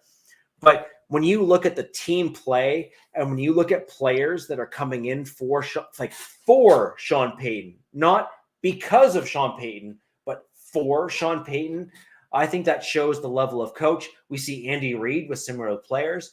We see Harbaugh with, not as many right now, but it's only his first year back in the league. So we have to give him some time to kind of to let that boil over and bubble up. And I think when you're looking at the 3 teams, myself, Reid, and Harbaugh, where they have that reputation, I think that says a lot about them as coaches and the fact that professionals are willing to sacrifice stats to win. That is a unique character to bring out of a football player, which is, I will not make you look as good, but damn, we're going to do well as a result of you maybe not looking as well as you could, because we're looking at this not as an individual game, but as a team game. And that is a unique trait from any coach. I don't care who you are. I don't care what team you're on. I think that the Chargers have it in their coach. I think the Chiefs clearly have it in their coach. Like Tyreek Hill doesn't make comments on the Dolphins like he has in the last couple of days unless Reid has that type of power. Sorry, but that's just a fact. And I think that the Raiders are still trying to find that guy. Frankly, Jack, if I'm going to be honest, I think John Gruden was closer to that guy than AP is, but that's a discussion maybe for a different day. No, at this point, yes. The thing with John Gruden is he would take control of the first round. And we just talked about some of the first round draft picks. He never got it right. And Mike Mayock took over and he did a lot better. There's still, a couple Mayock guys still on this team. But yeah, he needed to stay out of the drafting process for sure. And so are we ready to start talking? I'll start talking some Raiders here. So it's I will say this, even with some bad coaches, like in McDaniels last year. So I'm going to say this until it's not this. So our matchup 8-0 until we lose one. I'm going to say we're not going to lose one, but if we can win with McDaniels in there, I think we can win with AP. And AP, we talked about every single week. Start off with this cat. bad calls. Like you're calling, like when we played the Chargers, we're like on our 35 and it's 4th down and we go for it. But yet we're like on the 40-yard line and it's 4th down and we don't go for it and we punt, making bad calls, bad decisions, bad timeouts, not running everything well. When I watched the game this weekend against Cleveland, it was the first time I'm like, wow, he finally dug in. He got these cats motivated. You got 7 starters out, and then you lose an 8th starter during the game. And he got these guys motivated and played and won. I said it was going to be a 19-16 game. It was 20-16. I knew it was a very sloppy game. So close. Yeah, Sloppy. Well, this is how close it was. It really came down to one play in the way of Amari Cooper catching that ball. And he went, 82 yards for a touchdown. But there was a holding call on Christian Wilkerson. And it was called back. And then the Raiders stopped him. So one play could have decided that game. So, yeah, sloppy. But I did see, some good things. Like, Richie was talking about his offensive line. JPJ got to play a full game and goes in. And he played well. And then we had another rookie who Tom Telesco drafted, which was the one draft pick the Raider Nation was like, their jaws dropped. We're like, what the hell are you doing? It was our 3rd round pick in DJ Glaze. Special. 3rd round, and he's rated, by all the experts in a 6th round. But he's got, excellent pass blocking ability. He came in, and Mumford's been there for 3 years. He looked better at pass blocking than Mumford did. So this was the first time the Raiders' offensive line actually got any type of push. And we had our biggest running game of the entire year to help out, not having Devontae in that game, not having Max, Kuntz, Epps, Diablo, Michael Mayers, any of those guys. And the running game looked better. And now it's like, I don't think Zamir White, I don't think he's going to be starting anymore. I think Madison has taken over. Yeah. I mean, I think Zamir had 12, 13 carries for 50 yards, and Madison had 5 carries for 60 yards, 12-yard average. I have him in 4 fantasy leagues, Jack. I'm aware. Oh, you have which one? Zamir. Okay, I bought into all the offseason hype. Yeah, I haven't played him. Bench him. Yeah, I just want to come out and say that this is. I had mentioned this on a previous show before the offseason. This was when Captain Jack was still on, and he had mentioned, Zamir White, this Raiders defense, the new head coach, it's going to be, Raiders are going to sweep this division. It's going to be the Raiders division to lose. And I'm like, there's a lot of unknowns in that predicament or in that prediction. There's a lot in the conversation I think I had with Cap on that is when Zamir comes in the last 4 games of the year, and you played a whole NFL season. Everybody's beat up, and he's fresh. Yep. He's fresh, and there's no tape.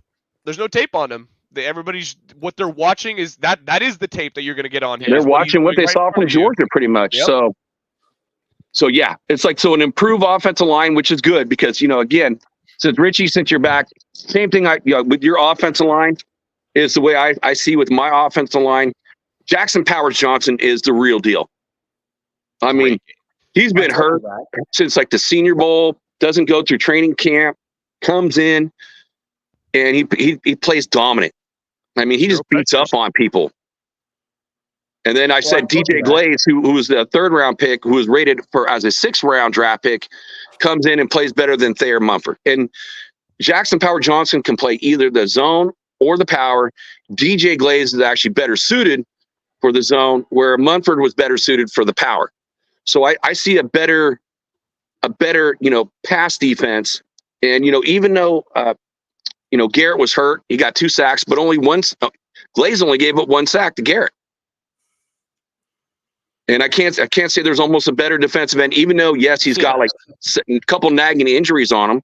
But I mean, that's pretty impressive for your very first start. So same thing like your offensive lineman.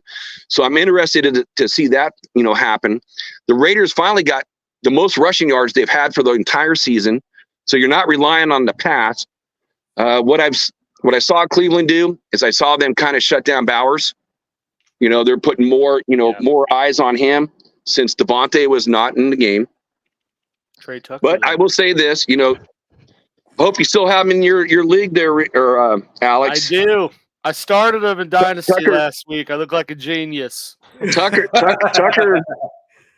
now going to be a number 2 wide receiver, and it's kind of funny.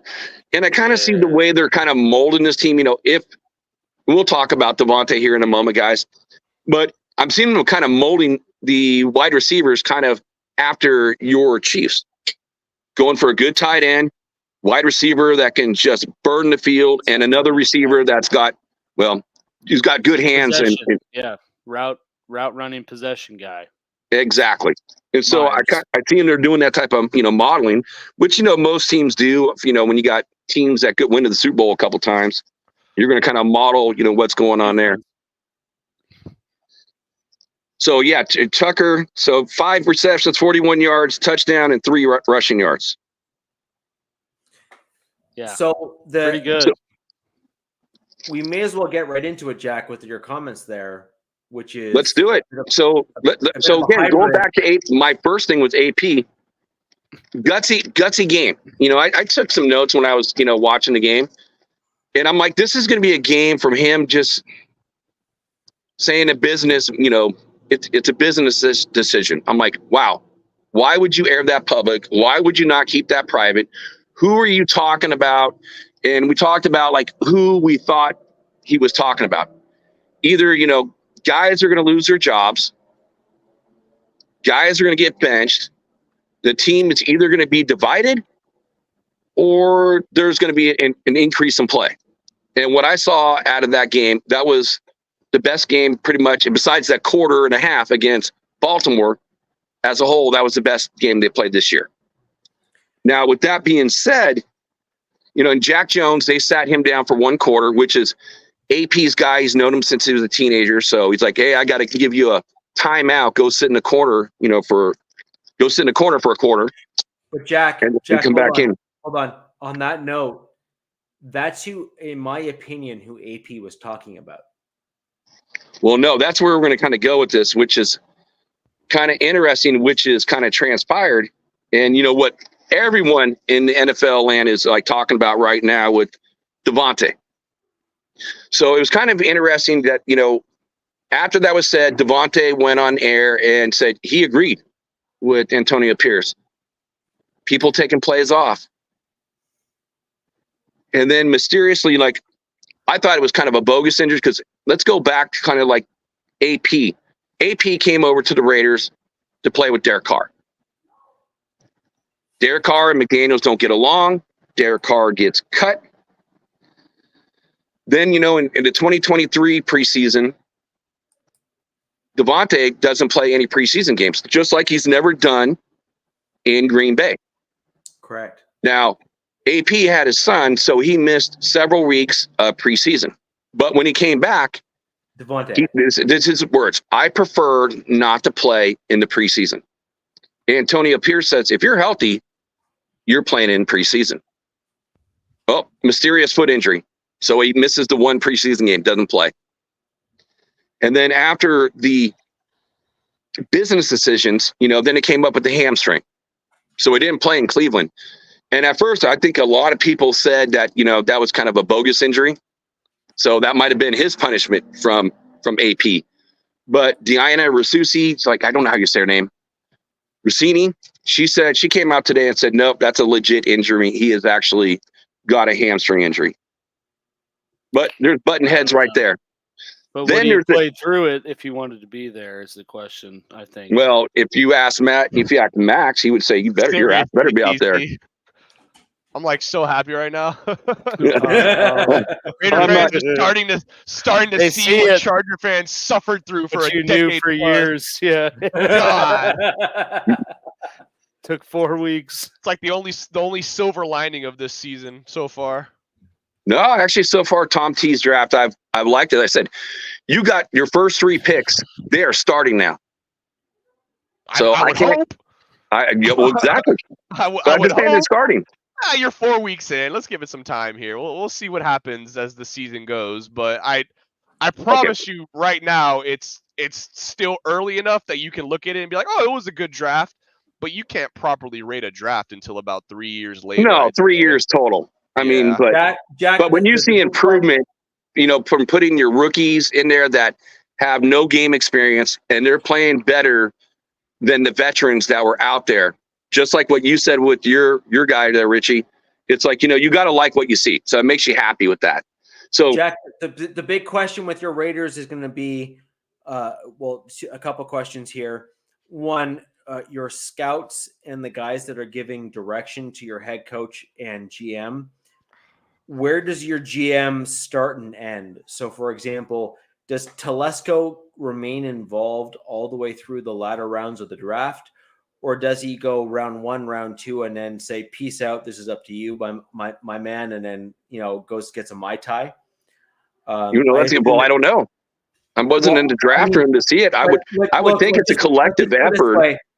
Jack, the reason why I meant Mai Tai or any other fruity drink or any other nonsense like that is that mojitos.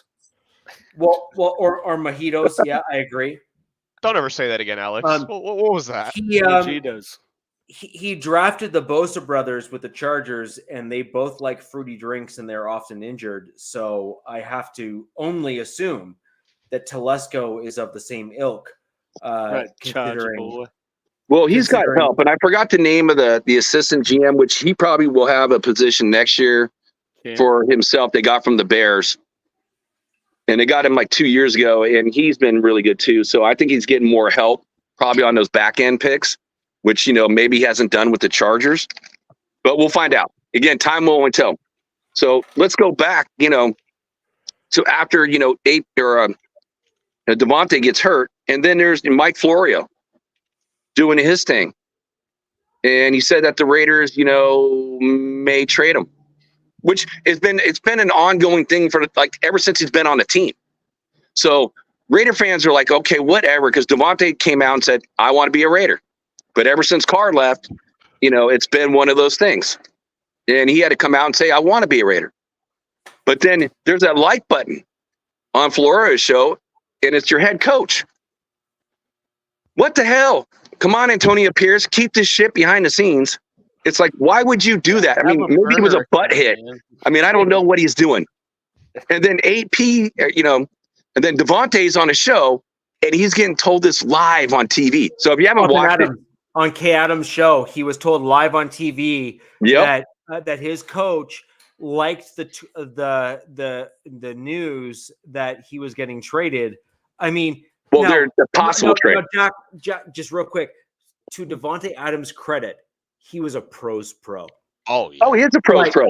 To define his attitude and response as being stoic is maybe even underestimating and devaluing his response, right? He didn't. He was definitely a professional. He kind of did like the Patrick Mahomes, if the Trump thing. He said all the right things. And, it's like when they asked, hey, has your head coach reach out to him? And he's like, no. But just the look on his face, it's like he was bewildered. It's like they're doing him so dirty. And like, why is this? Yeah. They're like, oh, yeah, come over, play for us. We have your college buddy QB. Psych, guess what? We're shipping him out. And now you're just going to suffer with Minshew Mania or Aiden O'Connell. Well, and that's another thing. After, Carr, then he supported AOC 12 to be the starter, not Minshew. So what is AP and do? Then, Minshew. Well, and then he goes on air and he says, how much, hey, the Raiders really wanted to get, Jaden Daniels. Mm-hmm. So he's talking about everyone but Minshew. So again, you can kind of almost see like some division right there in the locker room. After seeing the Cleveland game, I was like, wow, all these young guys really stepped up. These guys that came off the practice squad, off the edge, and they're playing strong and they're playing hard. And then I'm like, I gave AP props, and then this comes out, and I'm like, what the hell? And then a couple hours later, Devontae said, just like, in wanting to do preseason, I prefer not to do preseason. I would be preferred to trade. And then it comes out the Raiders are saying, we will give up for a second round draft pick and, other considerations. It's like this. It's happening. AP is like almost destroying himself from within. And he did apologize about the whole thing. But, man, that's dollar already late, done, a day man. late, a dollar short. Yeah. Jack, do you not think that this might be an issue between GM and head coach? Like, for example, Telesco has traditionally been a penny pincher when it comes to draft picks, and traditionally picked first round draft picks very well. But to coin a Rob Schneider term, we suck again when it comes to the second round and on in the draft. Yep. And like Robert, let's be honest here, Bolt Bros, Robert, and Coach Defense are all Chargers fans. There is a mutual consensus amongst all Chargers fans that Telesco is fantastic in the first round, but sucks balls. And Like balls. I would even argue he's not even good in the first round. He's just lucky. He had so many guys fall to him at places where they should have been drafted so much higher. Right.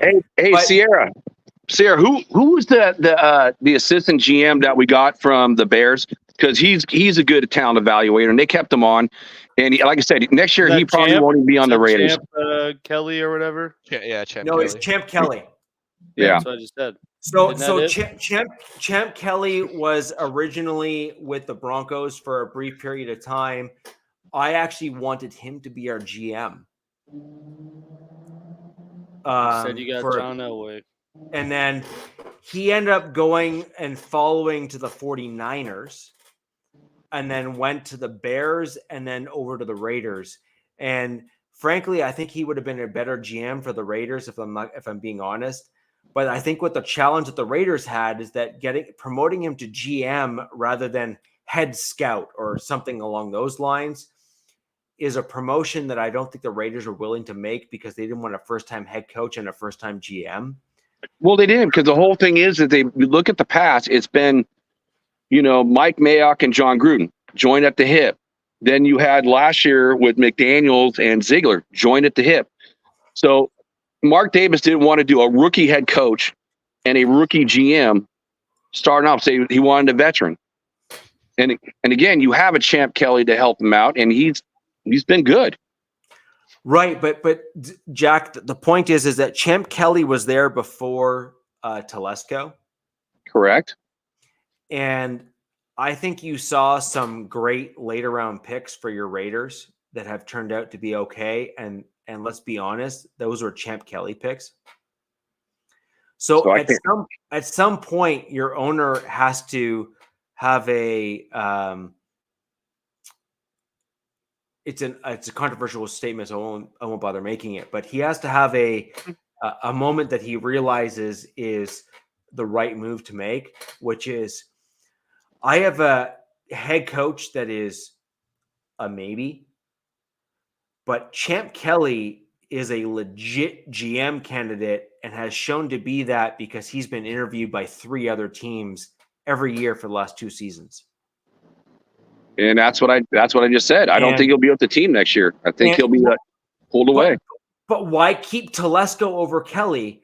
No offense. Experience. No offense to Mark Davis, but that's a short bus move. I guess maybe right now you can look at it. We got both. So no. But Jack, my point is that Telesco has a proven track record in the NFL.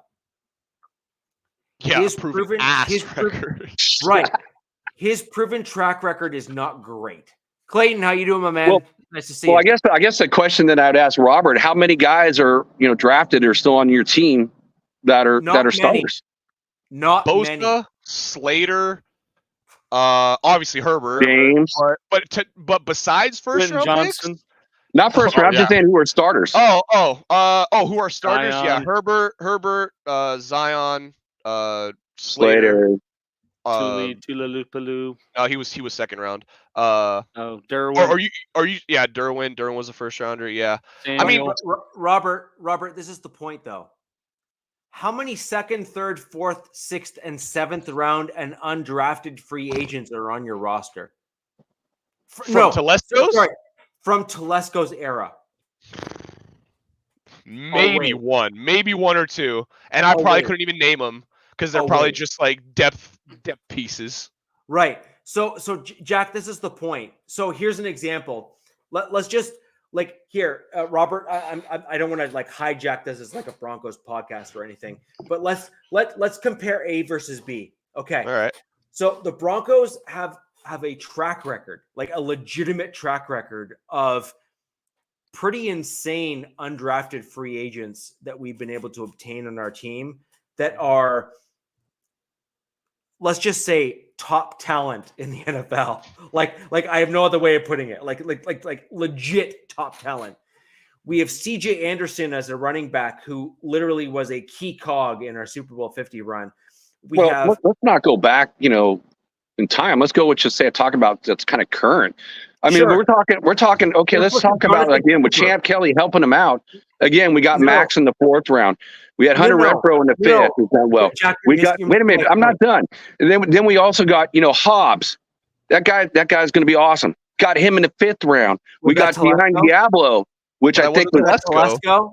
No, it wasn't so, but a Champ Kelly. Champ's there with Tom. So why and they working hire together?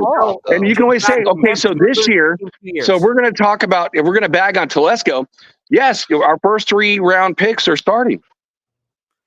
Jack, so maybe that's more than they've had when they were on the Chargers. Champ Kelly has only been with your team 2 years. And that's outside of those guys in. Yeah. Correct. That's my point. So again, I will revert back to my whole comment about the Denver Broncos and the other things that are there, because I think those are more relevant. Jonathan Cooper for our Denver Broncos, who is now showing out to be in a contract year as being undefeated, as being a legit pass rusher. Good for him. I wish he'd shown more of what he's showing this year, last season, and the season before. But regardless, every season to date, he has shown to be outperforming his undrafted free agent or 7th round draft pick, which is where he was picked, which is ridiculous. He is a 7th round edge rusher who has shown out. Right. And I think this is an important piece, which is in every team, it is critical that you pick up guys in the 5th, 6th, 7th, undrafted class in that block of the draft. And I believe that is what marks a team as having a good front office. Because every team that ends up grabbing guys that are in those rounds that are gems, that are like, I mean, Jack, there's no way you can disagree with this. Well, I can't disagree with it, but I can't sit there and bag on Tom Telesco because this is year number 1. First year, yeah. But that's exactly why I can bag on Tom Telesco, because he had a decade plus of shitty drafts. And to even say that anything or any draft that Telesco did is good is just plain wrong. There's no way you can sit here and say that his draft was good, because there's been not enough time. Like we said this earlier, you need at least 3 years after a draft class to look back on it and be like, all right, that was a good draft. That was a bad draft. How many misses did you have? How many hits did you have? And I can look back at 10 plus years of Telesco's drafts, and he had 90% misses and 10% hits. And even those 10% of the hits were players that just fell to him. Derwin fell to him at 17. Slater fell to him at 10. Herbert fell to him at 6. Like, all these guys, fell. He doesn't trade, right? He only had 1 trade in 11 years. Correct. And that's my point, though. He's not aggressive. He doesn't go after anything that of team need. If his team is struggling and they're maybe contending for a playoff spot, he will not improve his team. He will not go into free agency because he just doesn't. He has such a massive ego that he thinks all these guys that I drafted.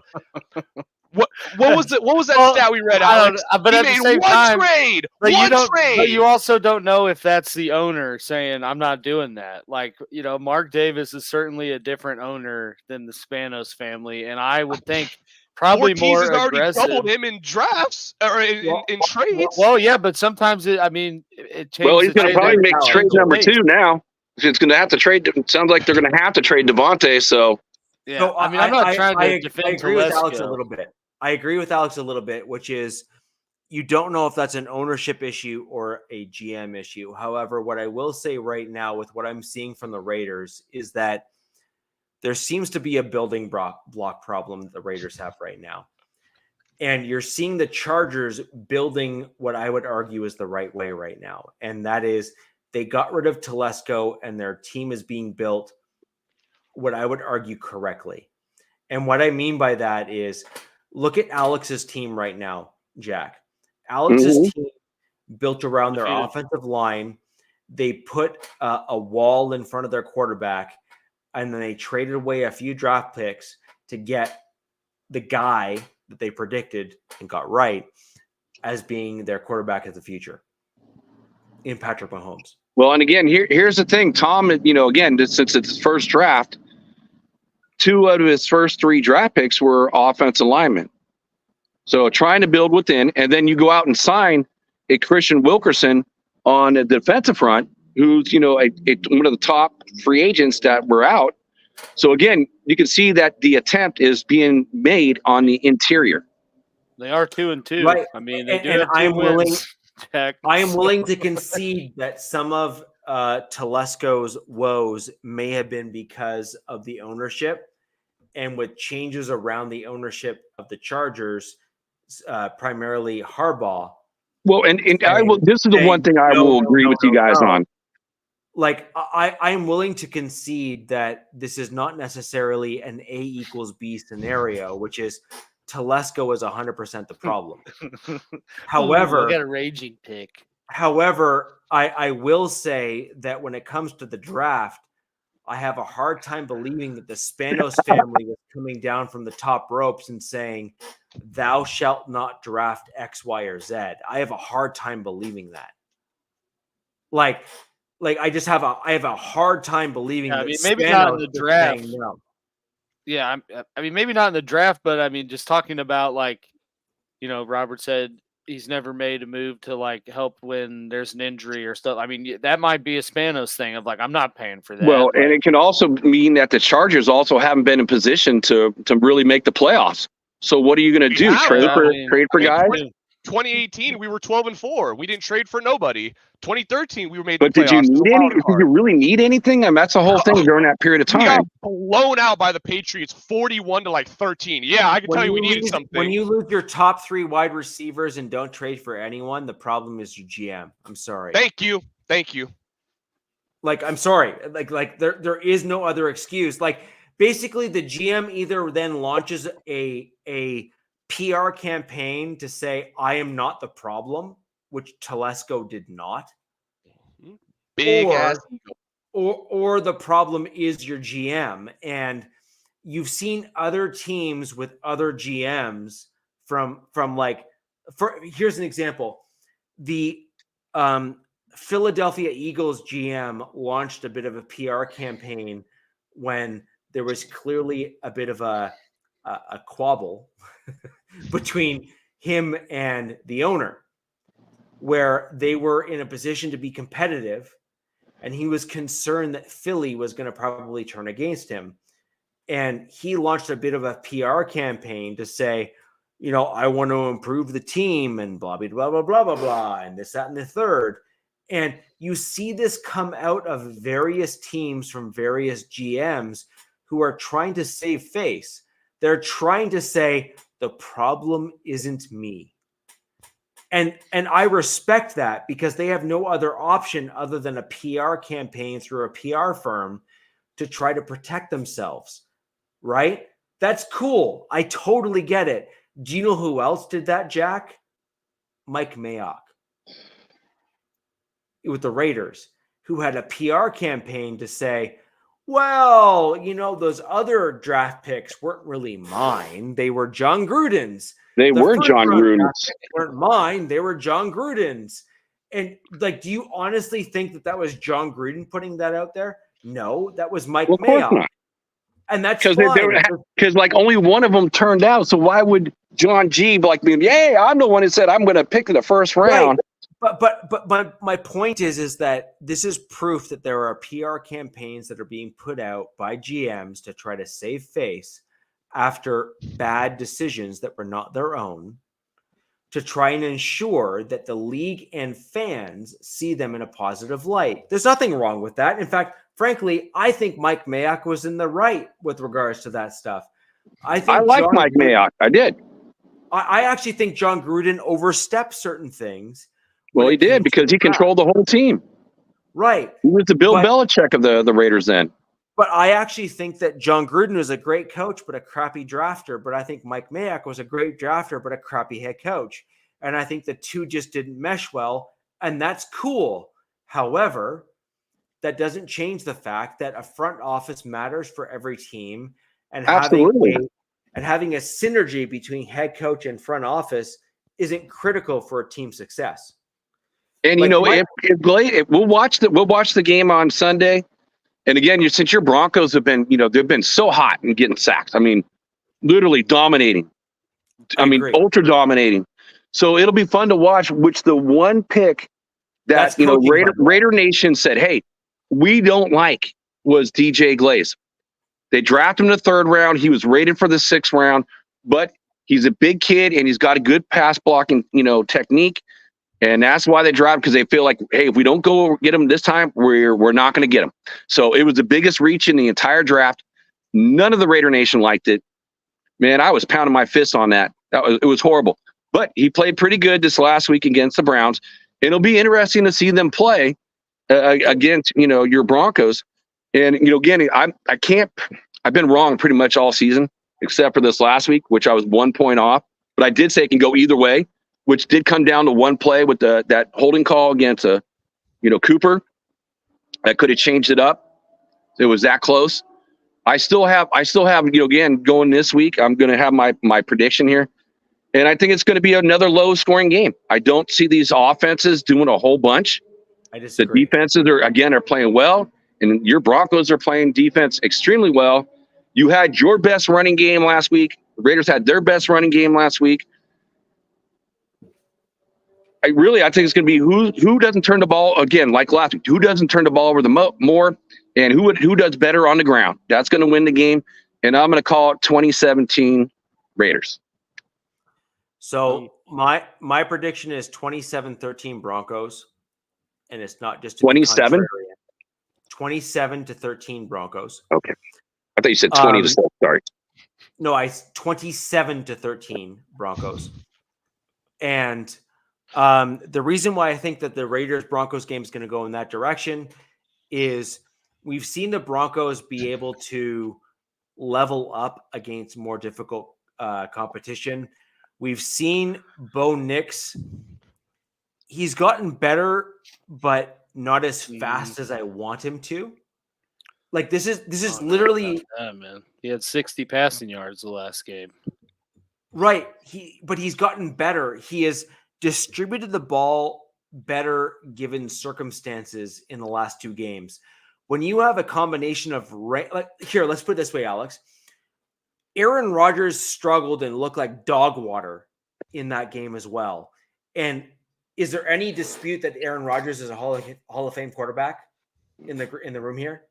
No. Yes, no.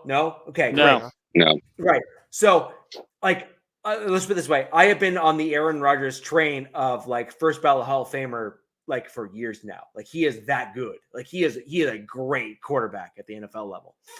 And in my opinion, no, I don't believe Crosby's playing, and if he is, he's going to be hurt. I don't know. I mean, everything's been about Devontae Adams. Crosby said he's going to play, but that doesn't mean he's going to play. No, but my point is, even if Crosby plays, he's not going to be 100%. No, even if he does, even if he's not 100%, he's still better than most of the guys in the league. So, I agree, but you've seen the Broncos play. And this is not to belittle the Raiders defense, but you've seen the Broncos play the Jets, who came into this last game as being an elevated, well above average defense, the Bucs as a well above average defense. And each of the 4 games actually to start the season for the Broncos have been well above average defenses for us to play.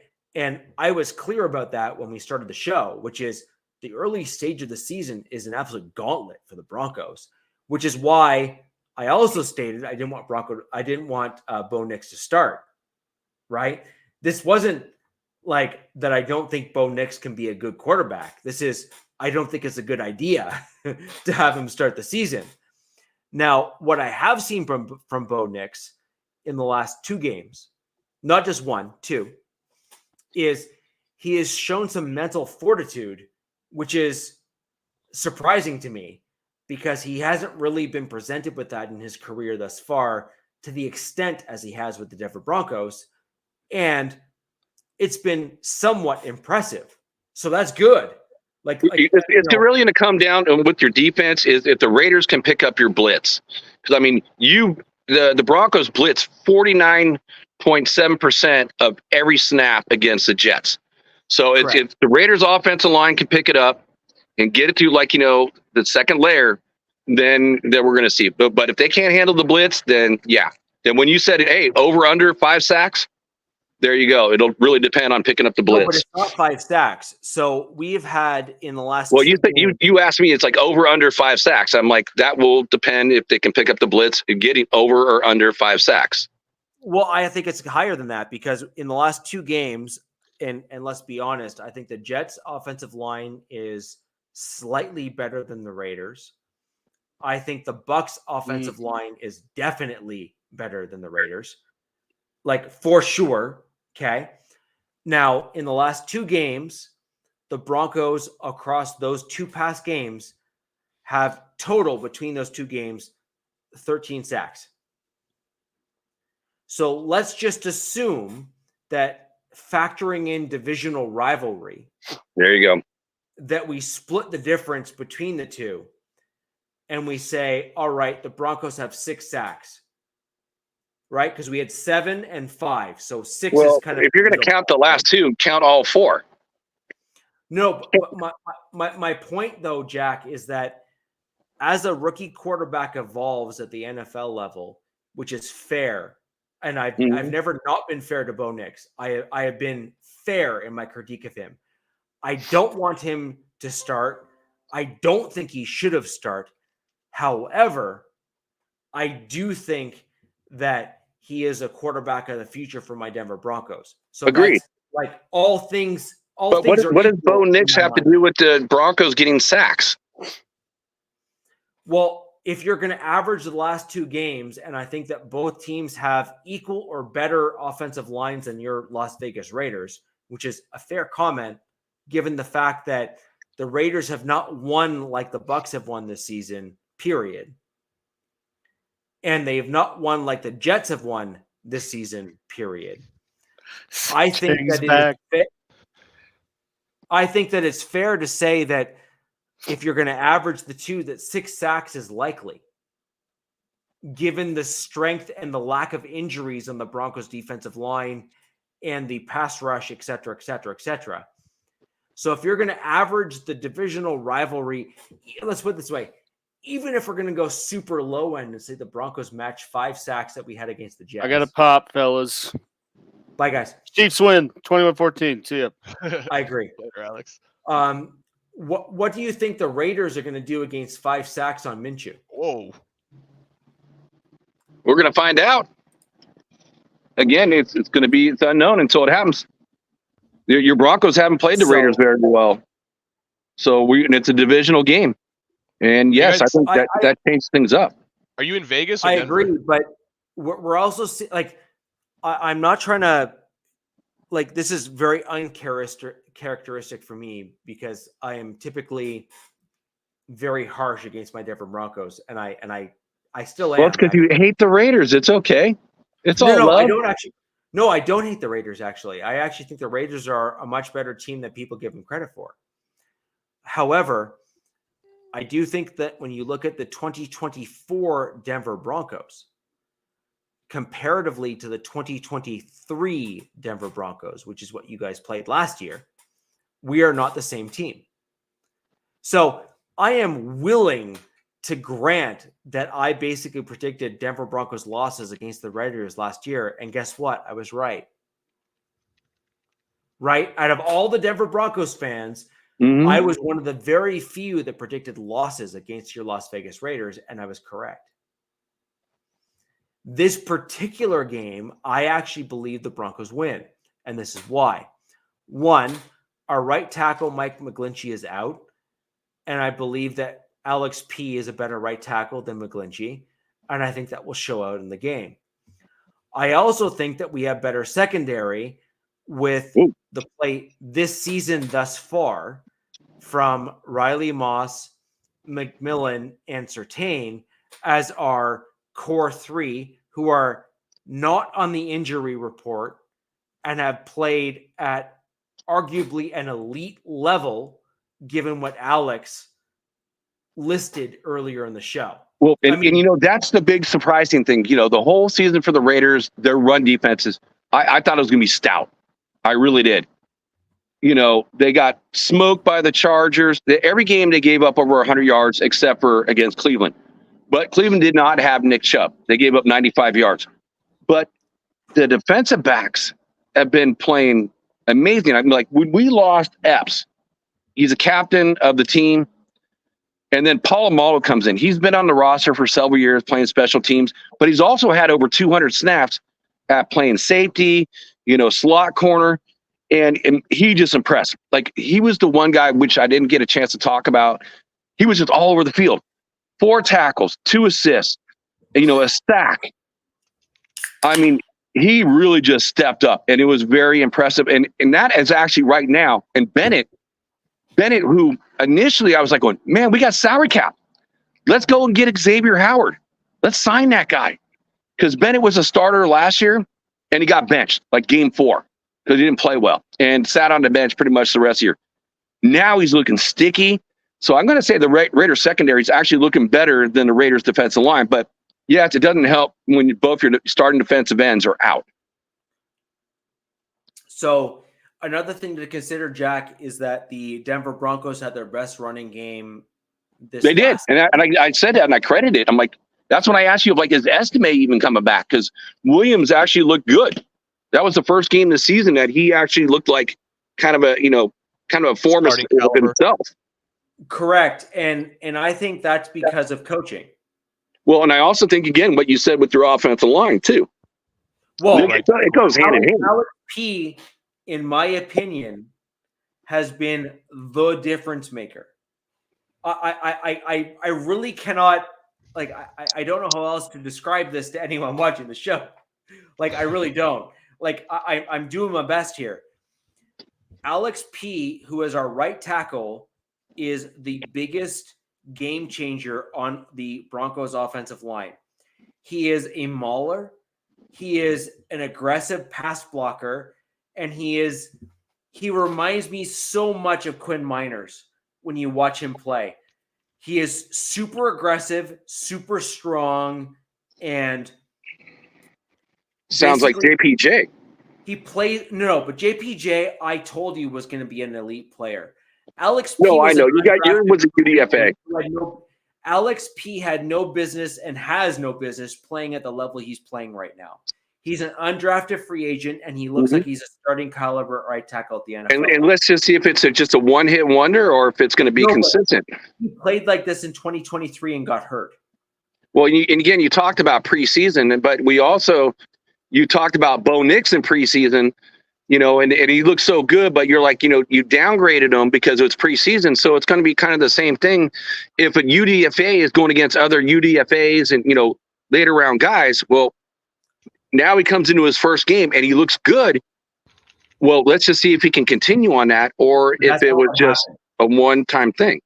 Alex P in all 3 games of the preseason last season leveled up. And I'm gonna quickly kind of break out what I mean by that. He started out playing against the Force and dominated so heavily that he was brought up to the 3rd string after the first preseason game. He then, after that preseason game and looking like a dominant force, leveled up and played with the 1s and the 2s with the Denver Broncos in preseason and still looked and felt like a starting caliber right tackle. In that last and 3rd preseason game, he actually got hurt. Now, there's a legitimate question is, can he stay healthy? And that I will agree to say, I don't know.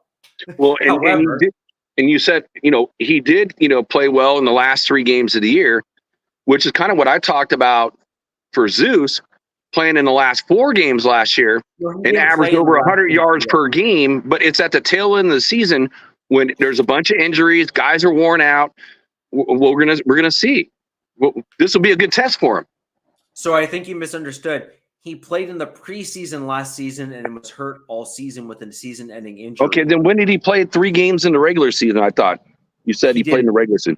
Okay, he played in the preseason and he leveled up each and every game and was certainly in a trajectory to make the 53-man as the number 2 right tackle / swing tackle for my Denver Broncos last season. Got hurt, was placed on IR. And then it seemingly, I mean, he's a big dude, so let's just call a duck.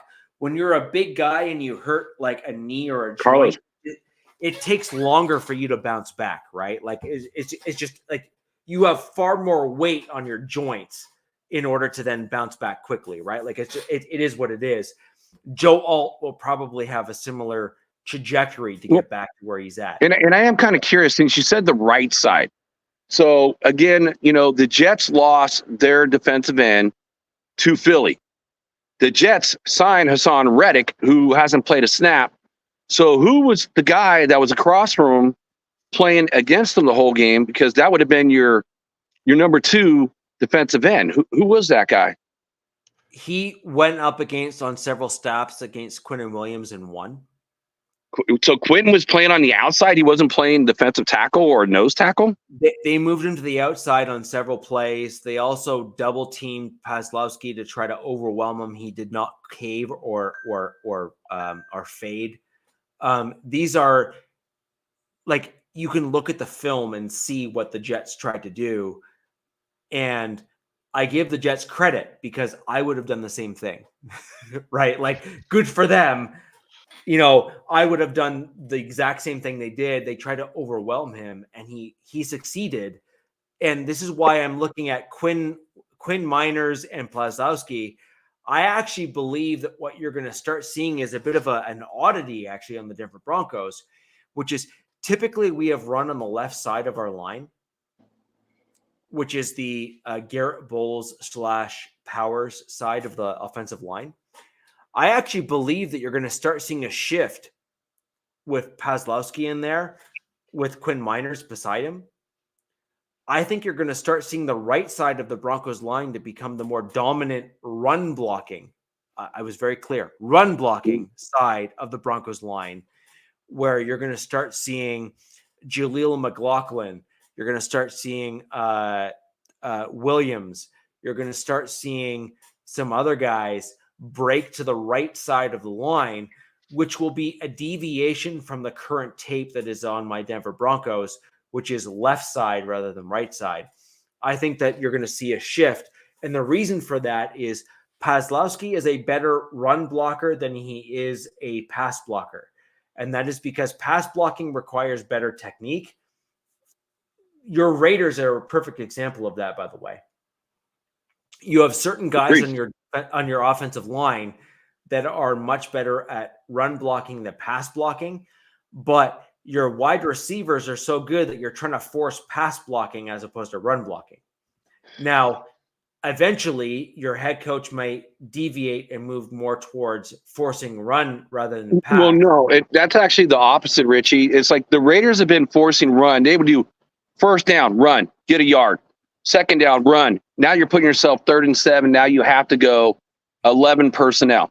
But when they're actually, the 11 personnel has actually been their best thing they've done this year, because their pass blockers are actually, as a pass blocking unit, is better than their run blocking, because this was the best run game the Raiders have had all season. And it wasn't like all that great. They still didn't break 100 yards. So right, their pass blocking is actually better than their run blocking. And I'm looking for that challenge. I'm looking for, again, what you just said, running to the right side, which is actually the stronger side for the Raiders, because you got Christian Wilkerson sitting there. That's his side. So we will see, how, your offensive line does going on the right side, going against actually the stronger side of the Raiders' run defense. You need the D line. Yeah, and the way the D line, Christian Wilkerson, he's if you were lined up at defense, he's on the left side, which is your right side. So you mean our O line versus your D line? Yeah, yeah, well, on that side of the field. well, I mean, you're then going against Quinn Miners, which Mhm. I'm sorry, that dude is, in a word, aggressive. Like they're like, I'm sorry, the dude's aggressive. Like, he has won an Angry Runs award from NFL Network like 4 times or 5 times, and he's not even the guy running the ball. Well, and you could ask Robert this. All the big runs against the Raiders were not on the right side. They were on the left side. Yep. That is facts. Right. But and so that would mean that, well, let's put it this way, Jack. If you have successful runs on the left side of my, well, you're talking the left side of my D line. No, if you're on offense, the Raiders. So again, like the Chargers, the left side going to your left tackle and the left guard gave up more yards, period, than the right side. And even with Max Crosby being out, that is the stronger side in the way of the run stopping ability. Oh, if you're telling me that Garrett Bowles and Powers give up and or on the flip side of that, don't allow for better run than my right side, I'd say. Well, yeah, because again, that's your strength, right? Your strength is going to be running to the right. And again, that's where the Raiders' strength is going to be in the way of run stopping, is going to be on that same side. Oh, well, I actually think that Pawlowski and Miners will likely hold up. I think where the challenge is going to be is Powers and Bowles. I think Bowles gives up penalties because he has the tendency to get beat. So on the outside, Bowles struggles with I want to call it duck moves or dips, where speed and spins are not good for him. He struggles with those types of moves. The other thing that Bowles doesn't do well with is rushes to the outside that spin back inside. Bowles seems to have a real issue with those types of spin moves where think of Dwight Freeney. Do you remember Dwight Freeney from the Colts? Oh, yeah, he was a Charger too. I remember him. So Freeney used to rush outside and then spin inside, and he used to do almost like a double pirouette to the interior and then pull inside and rush to the quarterback. And that was kind of his signature move, right? Like, was that like double spin move to get to the inside?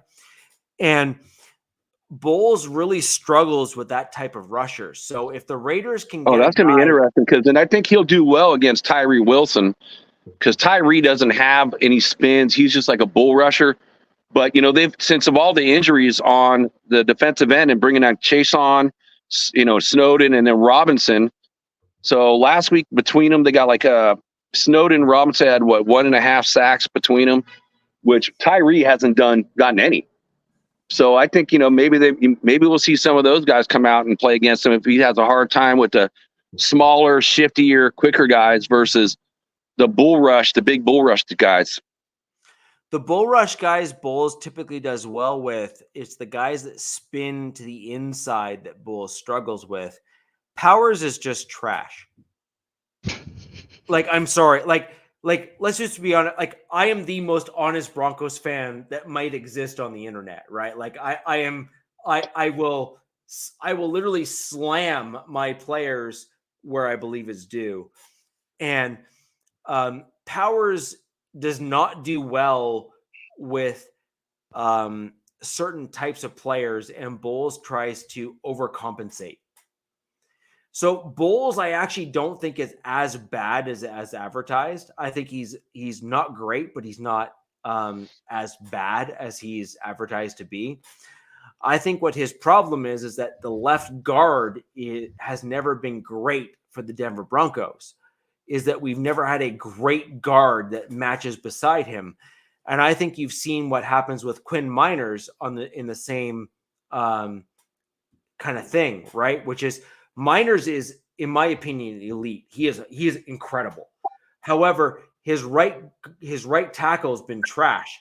Paslowski coming in is way better than McGlinchey, and now you've seen Quinn Miners look so much better. Well, now on the other side, you need to look at Powers. Powers is not great, but Bowles is not quite as bad as people say that he is, but he's also not nearly as elite as people say he is. Like there's a difference between A and B. Mhm. And so I think that Bowles is better than what most people say he is, but he's not nearly as good as what others say he is. He makes bad decisions. He overcompensates to try to lock to the outside. Shit. Sounds like this year, one of our stalwarts in the way of Colton Miller. It's like he's just never come back from his injury. He's not playing like himself. Right, but I think that's partially because of the other linemen that are on the line with him. I agree. Actually, Cody Whitehair that guy is straight trash. Right, and so you're literally exactly agreeing with what I'm saying, which is I think that if Miller had a better left guard, Which he will. He'll have JPJ this week. Right, then I think he will look much better. Right, like JPJ is only 2 weeks into the league of playing solid games. So he's going to have a natural leveling up that will take place as games progress. And he's kind of sounds kind of like your right tackle, and just being a nasty, mean, hard hitting, smash your mouth, football player. That's my point. Exactly. 100%. Which is, I think JPJ is that guy. I think Miller is that guy as well. And I think with JPJ beside him, as the two mesh, like truly mesh together as linemen, I think the left side will be better. Oh, agreed. However, that's something I haven't heard the report. So the Raiders' best offensive lineman up before the Browns was actually Parham. And he got hurt last week. So, again, there's been so much stuff about the whole Devontae stuff. I haven't had the opportunity to see what the injury report is. So, Mike Sierra, I know you're out there, brother. Go look it up. Tell me if Parham's going to play. Right. So, I just think that when you look at what the Broncos have done with teams that are likely further along than the Raiders in their development of their team, we have seen 5 and 7 sacks respectively. I would be surprised if the Broncos have less than 5 sacks. And I would be surprised, frankly, if we have less than 6 sacks. So I think that the Broncos, just due to that fact alone, are in a position to force Minshew to be uncomfortable. I think that they're going to force him to throw interceptions. And I think our Broncos secondary, we have McMillan, Surtain, Riley Moss, and PJ Locke as our kind of like top 4. So PJ Locke is a safety, and those other 3 I mentioned are corners. I think that we are going to put the Raiders in a difficult spot. Like I said, Jack, I think this is it's going to be a smash mouth football game is what it's going to be. And again, it's going to be to me, it's a low scoring game. And again, I think my defensive, my DBs and safeties has been like the strength of the team. Bennett stepped up playing sticky. Jack Jones is Jack Jones, and Polamalu, I think he's actually playing better than Epps is played. And of course, Trayvon's just been solid the whole year too. So, and then of course you can never forget Nate Hobbs, which, against the Carolina Panthers, that game right there, I'd sweep that one under the rug. Well, So I just score think that predictions? I think you've had an ebb and flows on your Raiders team. My prediction remains steady. Jack, I was speaking to Ref Guru and Violator earlier today.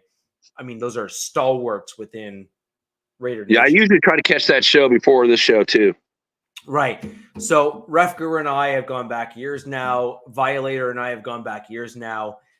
Robert, you may not know them, but they are like the Captain Jacks within Raider Nation. They are Raider royalty.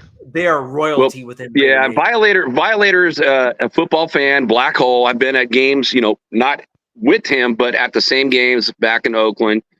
And Guru is an ex NFL referee, Yeah. Oh, nice. and who's also a Raiders fan. Yeah. So looking at those guys there, they tended to agree with my general take on where things are at this season. They disagree with my score prediction, but I stand by it. And let's be honest, I've been pretty good this season so far. In reality, so let's just be real. I've been pretty spot on. If I can be honest, Are you 4-0?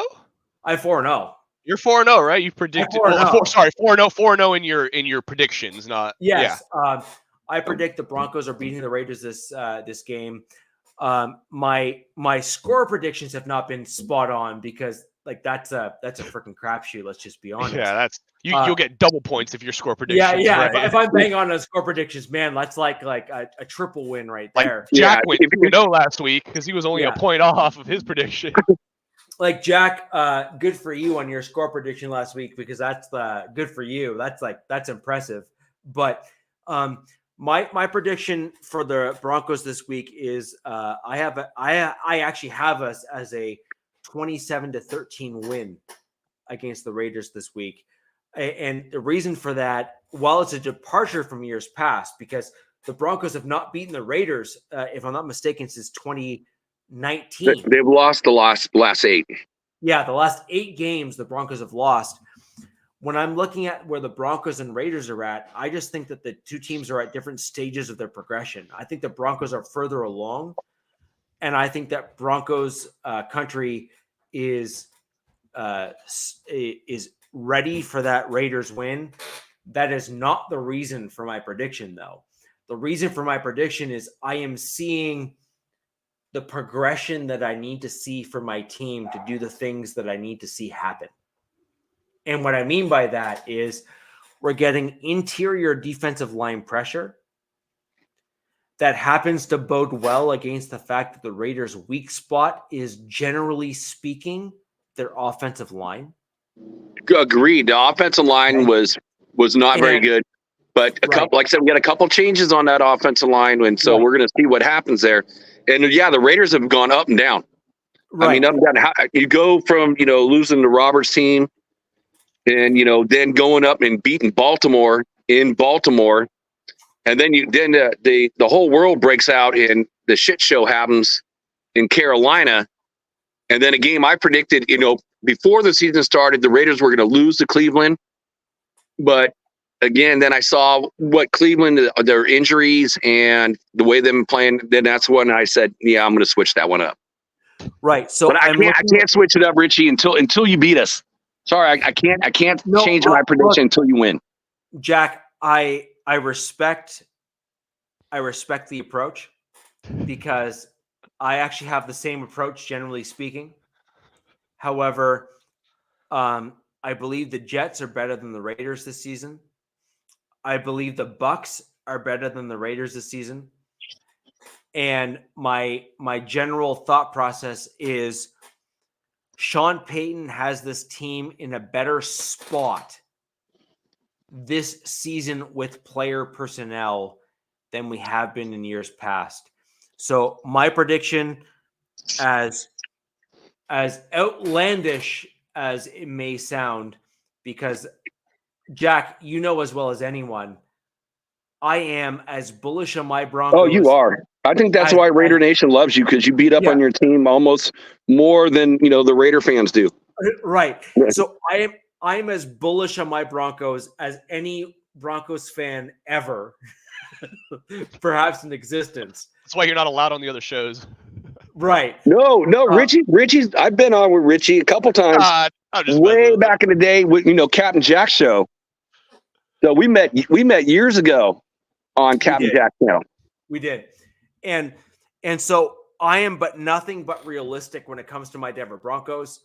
This season is a little bit different.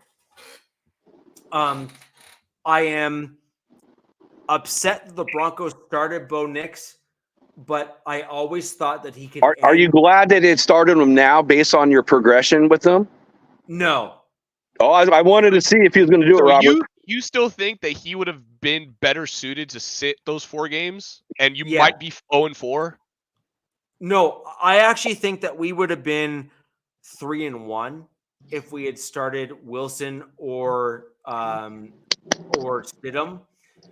But I will say that if your goal is let Bo Nix progress, if you think that he has the mental fortitude, like this is the difference. Like here I'm gonna call a duck like live on air for everyone to see, right? Which is, if you believe Bo Nix has the mental ability to overcome losses and actually do better, then what the Broncos have done with a 2-2 start is probably better for his career, right? Because he's have to overcome adversity to then win.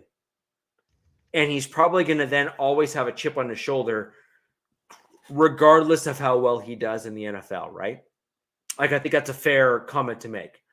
And I think the same comments can be made about Herbert and, others as well at the NFL level, right? Cool. We can kind of generally agree on that. However, if your goal as a Denver Broncos team is to win, truly just win outright, then I think Zach Wilson or Stidham would have probably been better for week 1 and 2.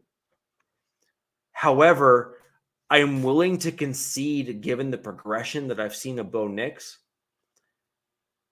that he has learned from his mistakes.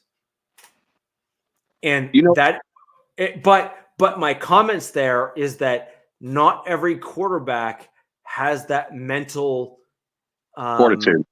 fortitude to sustain that type of embarrassment on the field. Some guys do, some guys don't. And that's cool. There's nothing wrong with that. But my general comment is, some guys need to learn a little bit more before they get to that mental fortitude. And I think that is a greater credit to Sean Payton as a head coach for making that call than anything else, because I think he recognized that Bo Nix has the ability to handle it compared to other guys. So good. Well, and also, one thing, an X factor is it could be just a straight up leadership of, what Bo Nix brings versus a Zach Wilson's or a Stidham. I mean, even as being a rookie, you can look at guys like Jaden Daniels becoming a leader, CJ Stroud becoming a leader and leading your team. And then if you're all the guys behind you believe in it, they're going to buy into it. So, which is kind of throws me from my team. I said this before the season started when they said Minshew was going to be a starter. AP said, we're going in quarters. So every 4 games. And I really thought, because they didn't want to bring in AOC 12 because the offensive line was a wreck. And, you're not getting the best guys that are out there. And you got a quarterback that has no running ability, but much better accuracy, much better arm. And be real, they both read about the defense about the same, not the greatest. So the whole thought was, hey, we're going to go into the Broncos. And again, I will say, I think this game is much tougher than when I thought before the season started because of your defense, Richie, 100%. So Jack, this is the game. This is the game on that. I told all of you before the season started. Well, again, I have to see it to believe it, right? Because we're fans from different teams. So right. I need to see it to believe it. And it's like, you coming into this game, if all this, hey, we got business decisions and stuff like that, I kind of thought, AOC 12 was actually going to be brought in. But now, after all that, again, we can't have any division of the locker room anymore. It's like, we got to try to walk the straight line. But if all that stuff didn't happen, I think that would have been a possibility. I really did. I think your team messed up signing Minshew. Because not necessarily messed up in the sense that they should have just rolled with AOC after you had already basically started him the most of last season. So he already had that starter experience. I thought if you were going to bring in a quarterback to replace him, it would have been somebody that was a little bit more accomplished. I think that the goal was to have him as a backup, because Antonio Pierce said it is your job to lose, and neither one of them showed they should be the starter. Minshew did. Neither one of them, but they just rolled with Minshew. Because again, I think in the offensive line, it's like let Minshew get tore back. You know, if he's going to get sacked a bunch of times and so forth, and then you bring AOC in when you get healthy offensive linemen. Yeah, I mean, but Jack, what you're missing there is what could you do with Minshew? So here's the he has at least a little bit of scrambling ability where AOC 12 doesn't have any. So if your offensive line's poor, at least maybe you can extend the play a little bit to make something happen. 100%. But Minshew and every team he's been on with a better offensive line, he has always looked better. Well, I think that's almost any quarterback. Well, like that's a no-brainer. But my point is that hey, Nutty, AOC 12 requires a stout offensive line because he's a pocket quarterback. Agreed. And I think that's the whole reason why neither one of them showed out in preseason. Right. And if you're going to let someone get beat up, like what you talked about with Knicks, hey, you're going to put a young guy in there and he's going to get beat up. Hey, let it be Minshew versus AOC 12. That's correct. But what AOC 12 had that, say, Bo Nix didn't was he started last season. So, okay, Robert, right there, right? He started last season, so he got game experience. Yeah. Ride with him. Unless you're going to go with someone. But what the Raiders' mistake was this offseason is they didn't fully level up at the offensive line position. They went 3/4 there, but not all the way there. And Jack, I'm going to remain consistent because I believe in what I say, which is, what is the one thing I said about the Chiefs? When the Chiefs drafted Mahomes, they leveled up their offensive line to a level that they were like, we're good. Right? I would argue that line was already good before he even got there. No, and I agree with that too, Robert. Like I fully agree with that too. But the Raiders have not done the same with their offensive line. They have Colton Miller, who I believe is a staple as a left tackle. I am not arguing that. I agree. The answer is yes. However, left guard, center, right guard, and right tackle. The question is, who are your guys? I know JPJ. JPJ now. And again, no one expected Andre James to actually him and Colton regressed this year. Parham is better, way better on the right side than the left side. And they put their trust in Thayer Munford, who was a UDFA, and he played decent last year. He looked pretty good, but he's like in the wrong scheme. That guy is a power blocking, slow moving, huge man, but he cannot run. He's not mobile. He's not super agile in the way of doing his own blocking. And you mix that with the running backs that don't match it either in the way of Zeus. Zeus last year, behind Josh Jacobs, never ran in the middle because he has no vision. Jack, I agree. He can't see the hole, so they have to run him outside. I agree. Now they're running him inside, and they're using Madison on the outside. Madison should be the one running inside, and Zeus should be running outside. I agree. So Jack, what you're basically telling me is that they're mix and match. They don't have all the pieces there yet, for sure. Correct. And there's a vision that needs to take place for the future of your team. And generally speaking, that vision comes from the head coach. So what normally happens, just generally speaking, I'm calling a duck here, right? Like, I'm not trying to throw AP under the bus. I'm simply saying this is what typically happens, which is the offensive head coach or the head coach, just in general, says, we are running this. Well, and that's what AP says. He wants to go back to old school smash mouth football. But great. Here's the one thing that's the difference between all your coaches and my head coach. Who are your linemen for that look?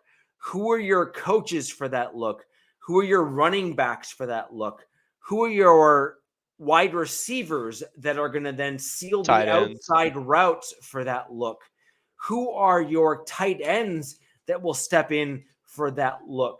Like I completely agree with that as an approach, because you are playing in Las Vegas for 8 out of 16 games a season, right?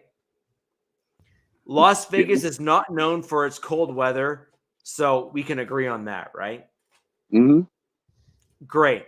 However, for the rest of the West, with the exception of that dude over that away in LA, everyone else, the other 50% of the AFC West division plays in snow and cold weather. And if you're going to be honest, right, like truly honest with regards to football, like football in what I would argue is winter months is largely my kind of game.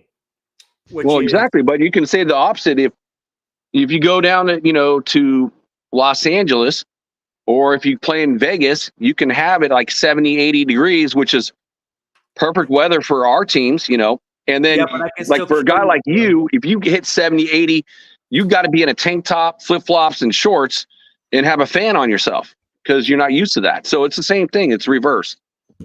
Well, the point if you go to Las Vegas and open up the dome and it's like 102 to 110, early in the season, and again, even later in the season, still just 70, 80s, 90s, because you're still in Las Vegas.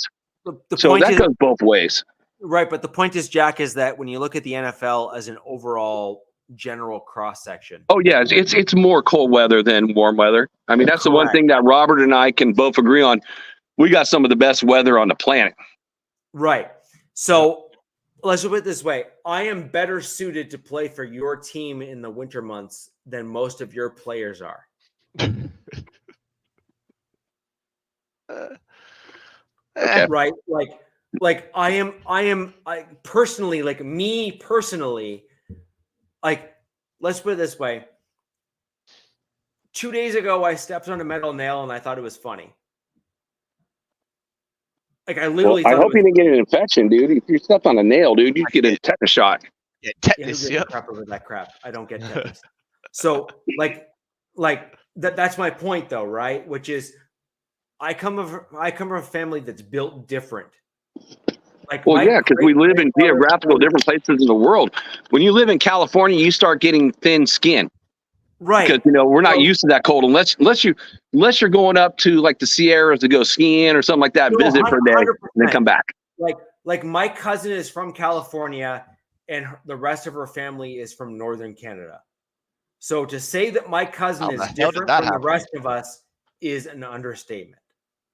Right? Like, might as well be a different family. Right. Like she is from a different family for all intents and purposes. Right.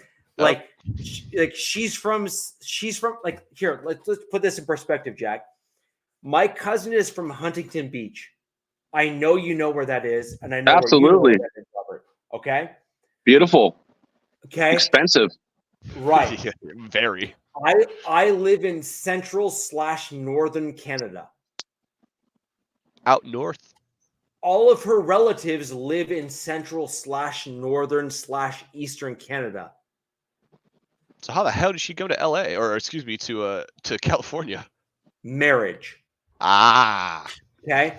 So there's nothing wrong with that. We all adore each other. We are a family for sure. Ask her the question, which weather does she like better? She prefers California because she's a pansy. She grew up there. However, hey, wait. Let's back up. Let's back up a minute. All right? Exactly. Robert, I lump you into that category too. Now, the point is that I come from central/northern Canada. -30 is funny to me. And that's Celsius, by the way, because that's like -35 in Fahrenheit. So good luck with that, my man. Absolutely. That's when I say I'm moving. I'm not going outside. Yeah, And- forget that. It's like shoveling. so- Like when I lived in Colorado for a couple of years and shoveling snow every single day, and getting the same thing. I think the worst, not close to where you were at, Richie, because you're way up north from Colorado. But when it got down to like negative 23 degrees, I'm like, dude, this stuff is like whack. So, Jack, just to be clear, what was the coldest you ever had in Colorado? That's what I said, negative 23 degrees. That was the coldest I experienced in the 3 years that I lived there. And I'm like, dude, this is whack. I'm like, this is dumb. And I'm That's like, you know what? Fahrenheit, Thank God I got a driveway that was facing south. And I'm sure that you guys probably have that stuff in Canada where you want a south-facing driveway so it helps melt the snow versus a north-facing driveway. It makes a world of difference. Shoveling snow sucks. So, Jack, I just had to look it up because I obviously operate on a different Celsius. scale than Fahrenheit. you do. Right. So I'm normally pretty good at conversions, but that one was a challenging one for me because once you get into the negatives in Celsius and Fahrenheit, it gets very challenging. Okay. I just know 0 and 32. So to put this in perspective, what you just said is -5 degrees Celsius. Ooh. To me, I am wearing shorts in that weather. Jesus Christ. Oh my God. You're a freak. Broken legs, skin knees, rusty nails, shorts. You're probably making snow angels in your shorts. Well, actually, I did that naked, but that's besides Jesus the point. Christ. All right. Hey, gentlemen, I I do gotta hop off though. Have a great night. All right. So the point here is that like -5 degrees Fahrenheit for me, like what you just described there in terms of your temperature wise, is a rounding error. Like I don't know how else to describe it. -5 is a warm day in the winter here. Yeah, that's crazy, dude. To me, right now, I was like today. I think it was 90 degrees. Here we are in October. It was 90 degrees outside. Right. So, anyways, I think that when we look at the Raiders Broncos game, just to kind of get back to the show, and we'll kind of close this out. I think we're dealing with two teams that are at different stages of the spectrum. I think the Raiders are close, but not quite there. Yeah, Now- I really felt like I felt like the defense has been a little bit of a letdown this season. But then we've had a lot of injuries. But I am kind of proud of the young guys stepping up and doing what they're doing. But we're going to find out. We're going to find out, when we play. No, see, I don't think so. I think what the problem that you have right now is that the Raiders have not overcome the you haven't put enough pressure on your offense to do well. And so for example, no, I can't disagree because the offense really hasn't shown up this year. Besides like a quarter and a half against the Ravens where they showed out and looked like, oh, if this is what you put it all together, this is what it could be. And now you're going to be minus Davante Adams and for being gone, possibly with the trade. Yeah, it's the offense isn't looking that way. It definitely is not. right. But I'm most excited, again, since your Broncos, the strength is your defensive front and has done so well in like getting to the quarterback, drawing up these plays. And again, Raider Nation, knows that Getsby has not been what we've been hoping for at all with this offense. When you have the most explosive weapons in all the AFC West, by far, bar none. I mean, it's not even close. Raiders have speed. Raiders have speed. They do. Well, it's not just speed, but when you have a Davante Adams and you got a Brock Bowers and a Michael Mayers and a Myers, and then you got a Tucker out there, there's no one in the AFC West that has that type of talent for their weapons, bar none. Agreed.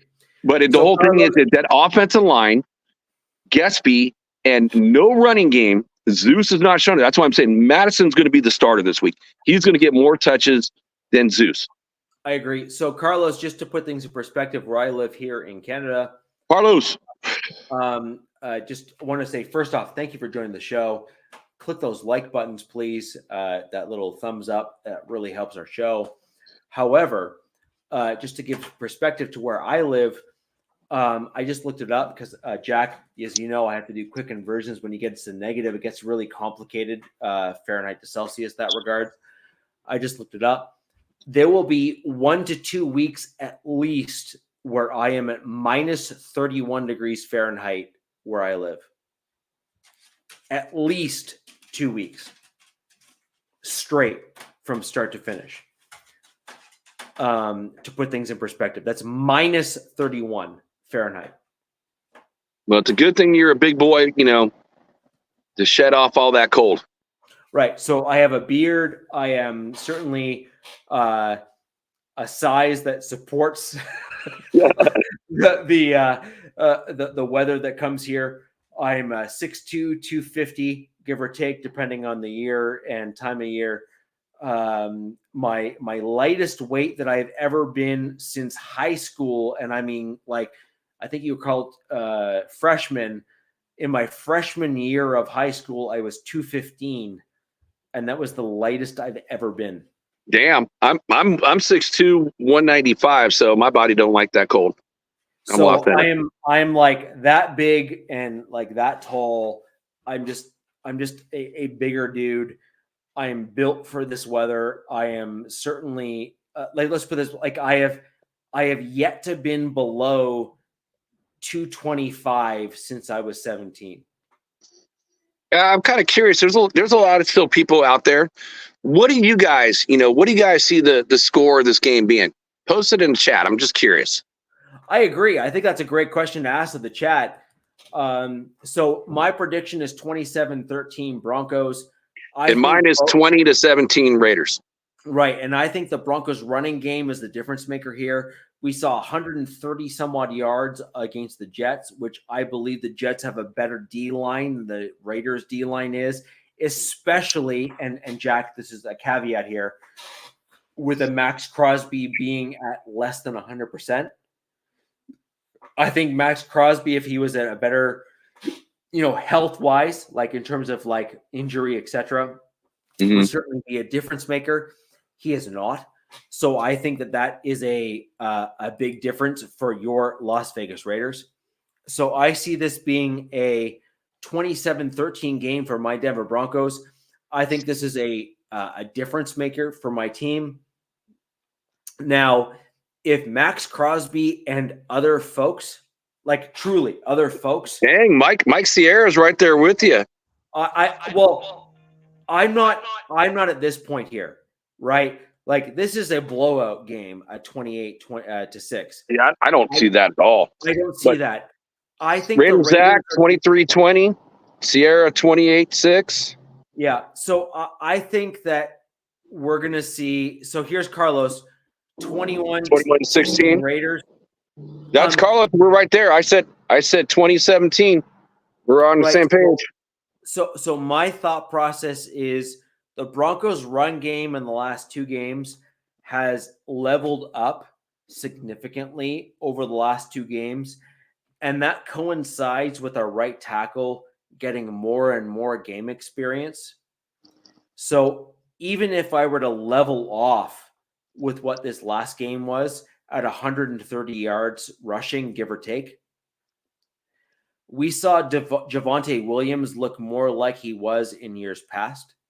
We saw Jaleel McLaughlin look more like he was 2 years ago. We saw other running backs show out against the Jets, which I believe, in truth, without Max Crosby, has a better D line than the Raiders. I'm being honest. I'm not trying to like belittle your team. I'm just being honest. No, you can be honest, and you can even be dishonest and say, hey, this is what I see. I don't care for the team, and it doesn't matter. It's all fun. No, I agree. I think now the Raiders defensive line has what I said was the biggest disappointment this year is that the Raiders have only given up 1 game below 100 yards rushing. And last year, with the same group of guys was stout. So I don't know what's going on, why they're not performing. Maybe it's John Jenkins, who's 35 years old, has lost a step. and he's really the only true nose tackle on a team. Butler looked pretty good against Cleveland, but he's not a nose tackle, and the Raiders don't have another nose tackle. The guy they had was McCall, but they ended up, letting him go. So and that was a big man. So Jack, my whole, I don't want to call it a shtick because I actually think that it's realistic in the way that I approach things, which is I will call out my team where I believe we are lacking, and I will hype up my team where I believe that we are succeeding. And I'm the same way. It's like right now the run defense is not looking great. I will say I'm pretty surprised with the, not counting Tyree in the way of like the last game with, Janoris Robinson, Snowden, Chason, who they brought him off the practice squad. Those guys have actually looked better than Tyree. So I'm been impressed. Like even with all the injuries to Kuntz and Max, they've impressed more. The defensive backs have been looking fantastic. Right. Robert Spillane, your boy Singleton. Like I said, I've had my notes. I'm like, the only person that I said looked better than Spillane in the NFL as a linebacker was Singleton until he got hurt. Barton showed out, and Jones, the one guy that has shocked me this season for my Denver Broncos is actually the inside linebacker, Jones. He was a special teams ace for my Denver Broncos in years past. He was basically ridiculed to just play special teams and you'll be fine. Right? Like every team has a guy that's like a special teams guy who is like, the guy there. Jones was the guy for the special teams of the Broncos. However, he, in recent weeks, I would argue, has shown that he is far more than just a special teams guy for my Denver Broncos. Were you pounding the table for him before or until he just showed out these last couple of games? Where you see it, you know what I mean? Like the UDFA or Maury Gaynor, Gaynor, UDFA. Man, he looked fantastic. And a lot of Raider fans want to see a little bit more of him too. Right. So Jones was a UDFA. I was loving his special teams ability, but he never showed out on actual defense. True defense. But did he get the opportunities to do it before this year? He did, but he never really showed out. Now, what I have to give him credit where credit's due, which is some guys just need that extra time. True. You got to develop them. Yeah. They may have the raw skills, the size, weight, speed, but not the technique, or no one had to read what the other team is doing in order to put yourself in the right position. Right. And some guys, it just takes 4 years, right, of being in the NFL and figuring stuff out. Jones looks like he might be that guy. Another guy who was in that mold, and I have to look him up. That's what we kind of thought about Munford until the Raiders switched their scheme from power blocking to zone blocking, and he just doesn't look like the same type of player. 2013. Another guy who he kind of reminds me of is a UDFA that the Broncos had at the interior linebacker position. He took several years to develop, was Wesley Woodyard. Oh, I remember him. So he was a great inside linebacker for the Denver Broncos.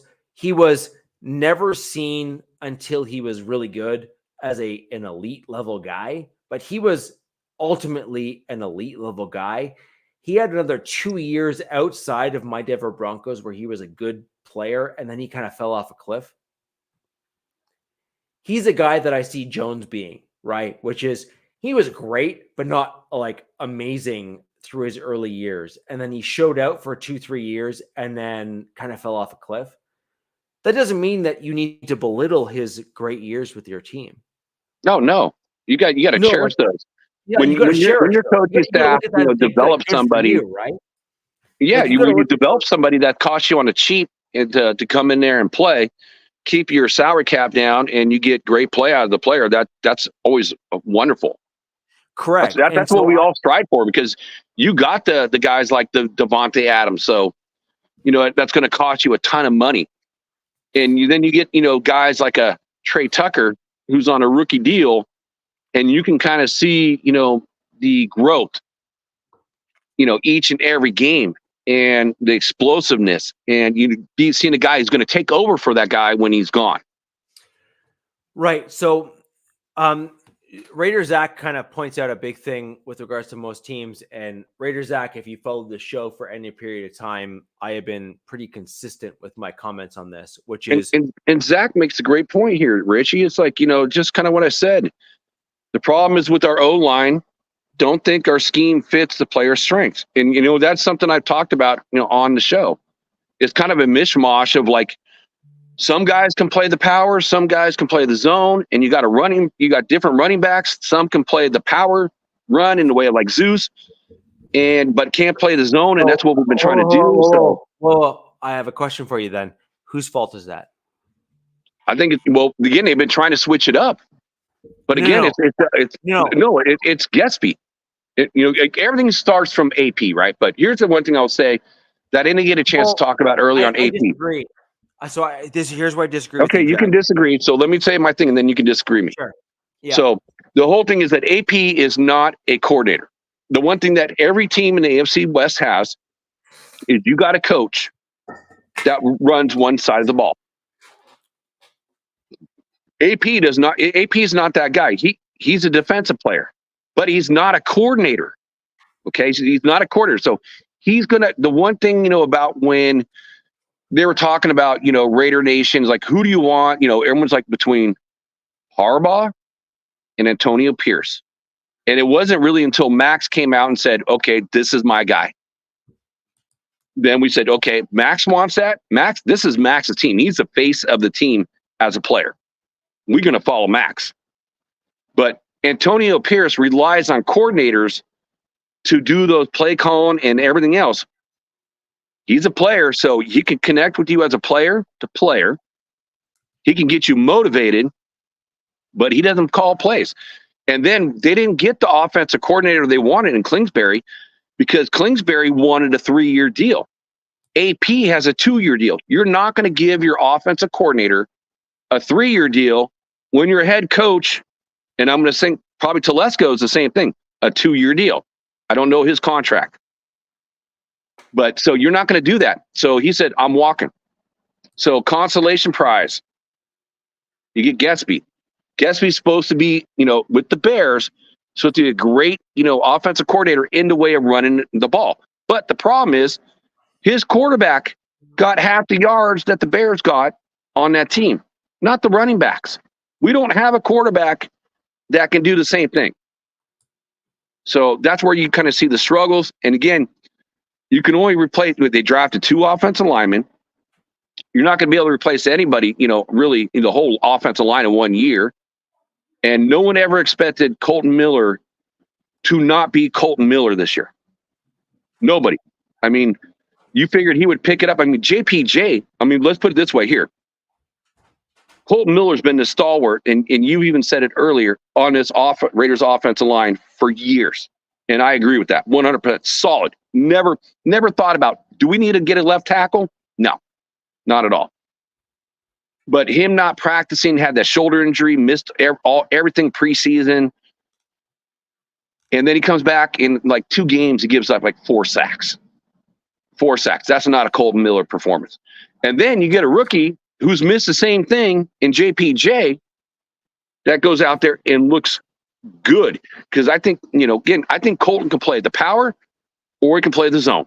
JPJ, I see the same thing. But the difference is JPJ is lighting it up. Colton Miller hasn't seemed like he's recovered.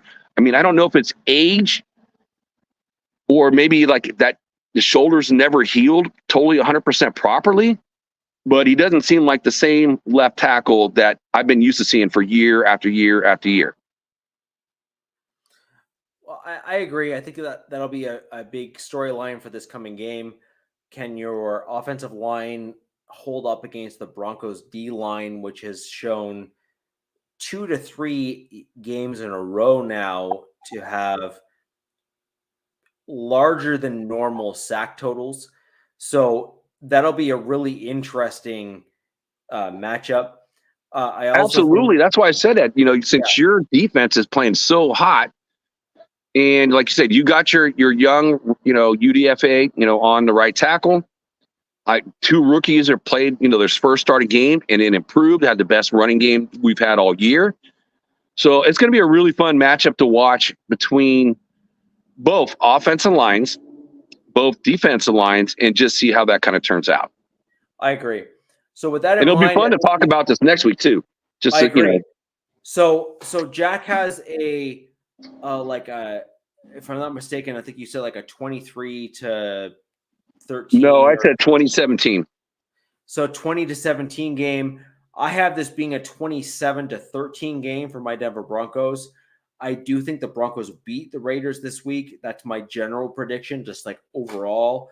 I think this kind of breaks the 8-game losing streak against the Raiders. That's my prediction. Jack, next week will be interesting between the two of us. We'll see where things land. But with that in mind, Absolutely. guys, let's end the show. We're going to go out on an interesting note, to say the least, with the Raiders versus Broncos, because, why else would the AFC West Wild Wild West show exist? As the most vaunted rivalry within the division. I agree. We will go ahead and end on that note. Thank you all for joining the show tonight. Huge numbers on the show. Thank you very much. I appreciate it. And guys, until next week, where the West Side's the best side. Peace. Salute. Fast lane when I pass in the street, bag of money in the passenger seat. Simcoe's been asking for me on the road from the west to the east. Way up, I might never come down, cause the coast's racking up the flame out. So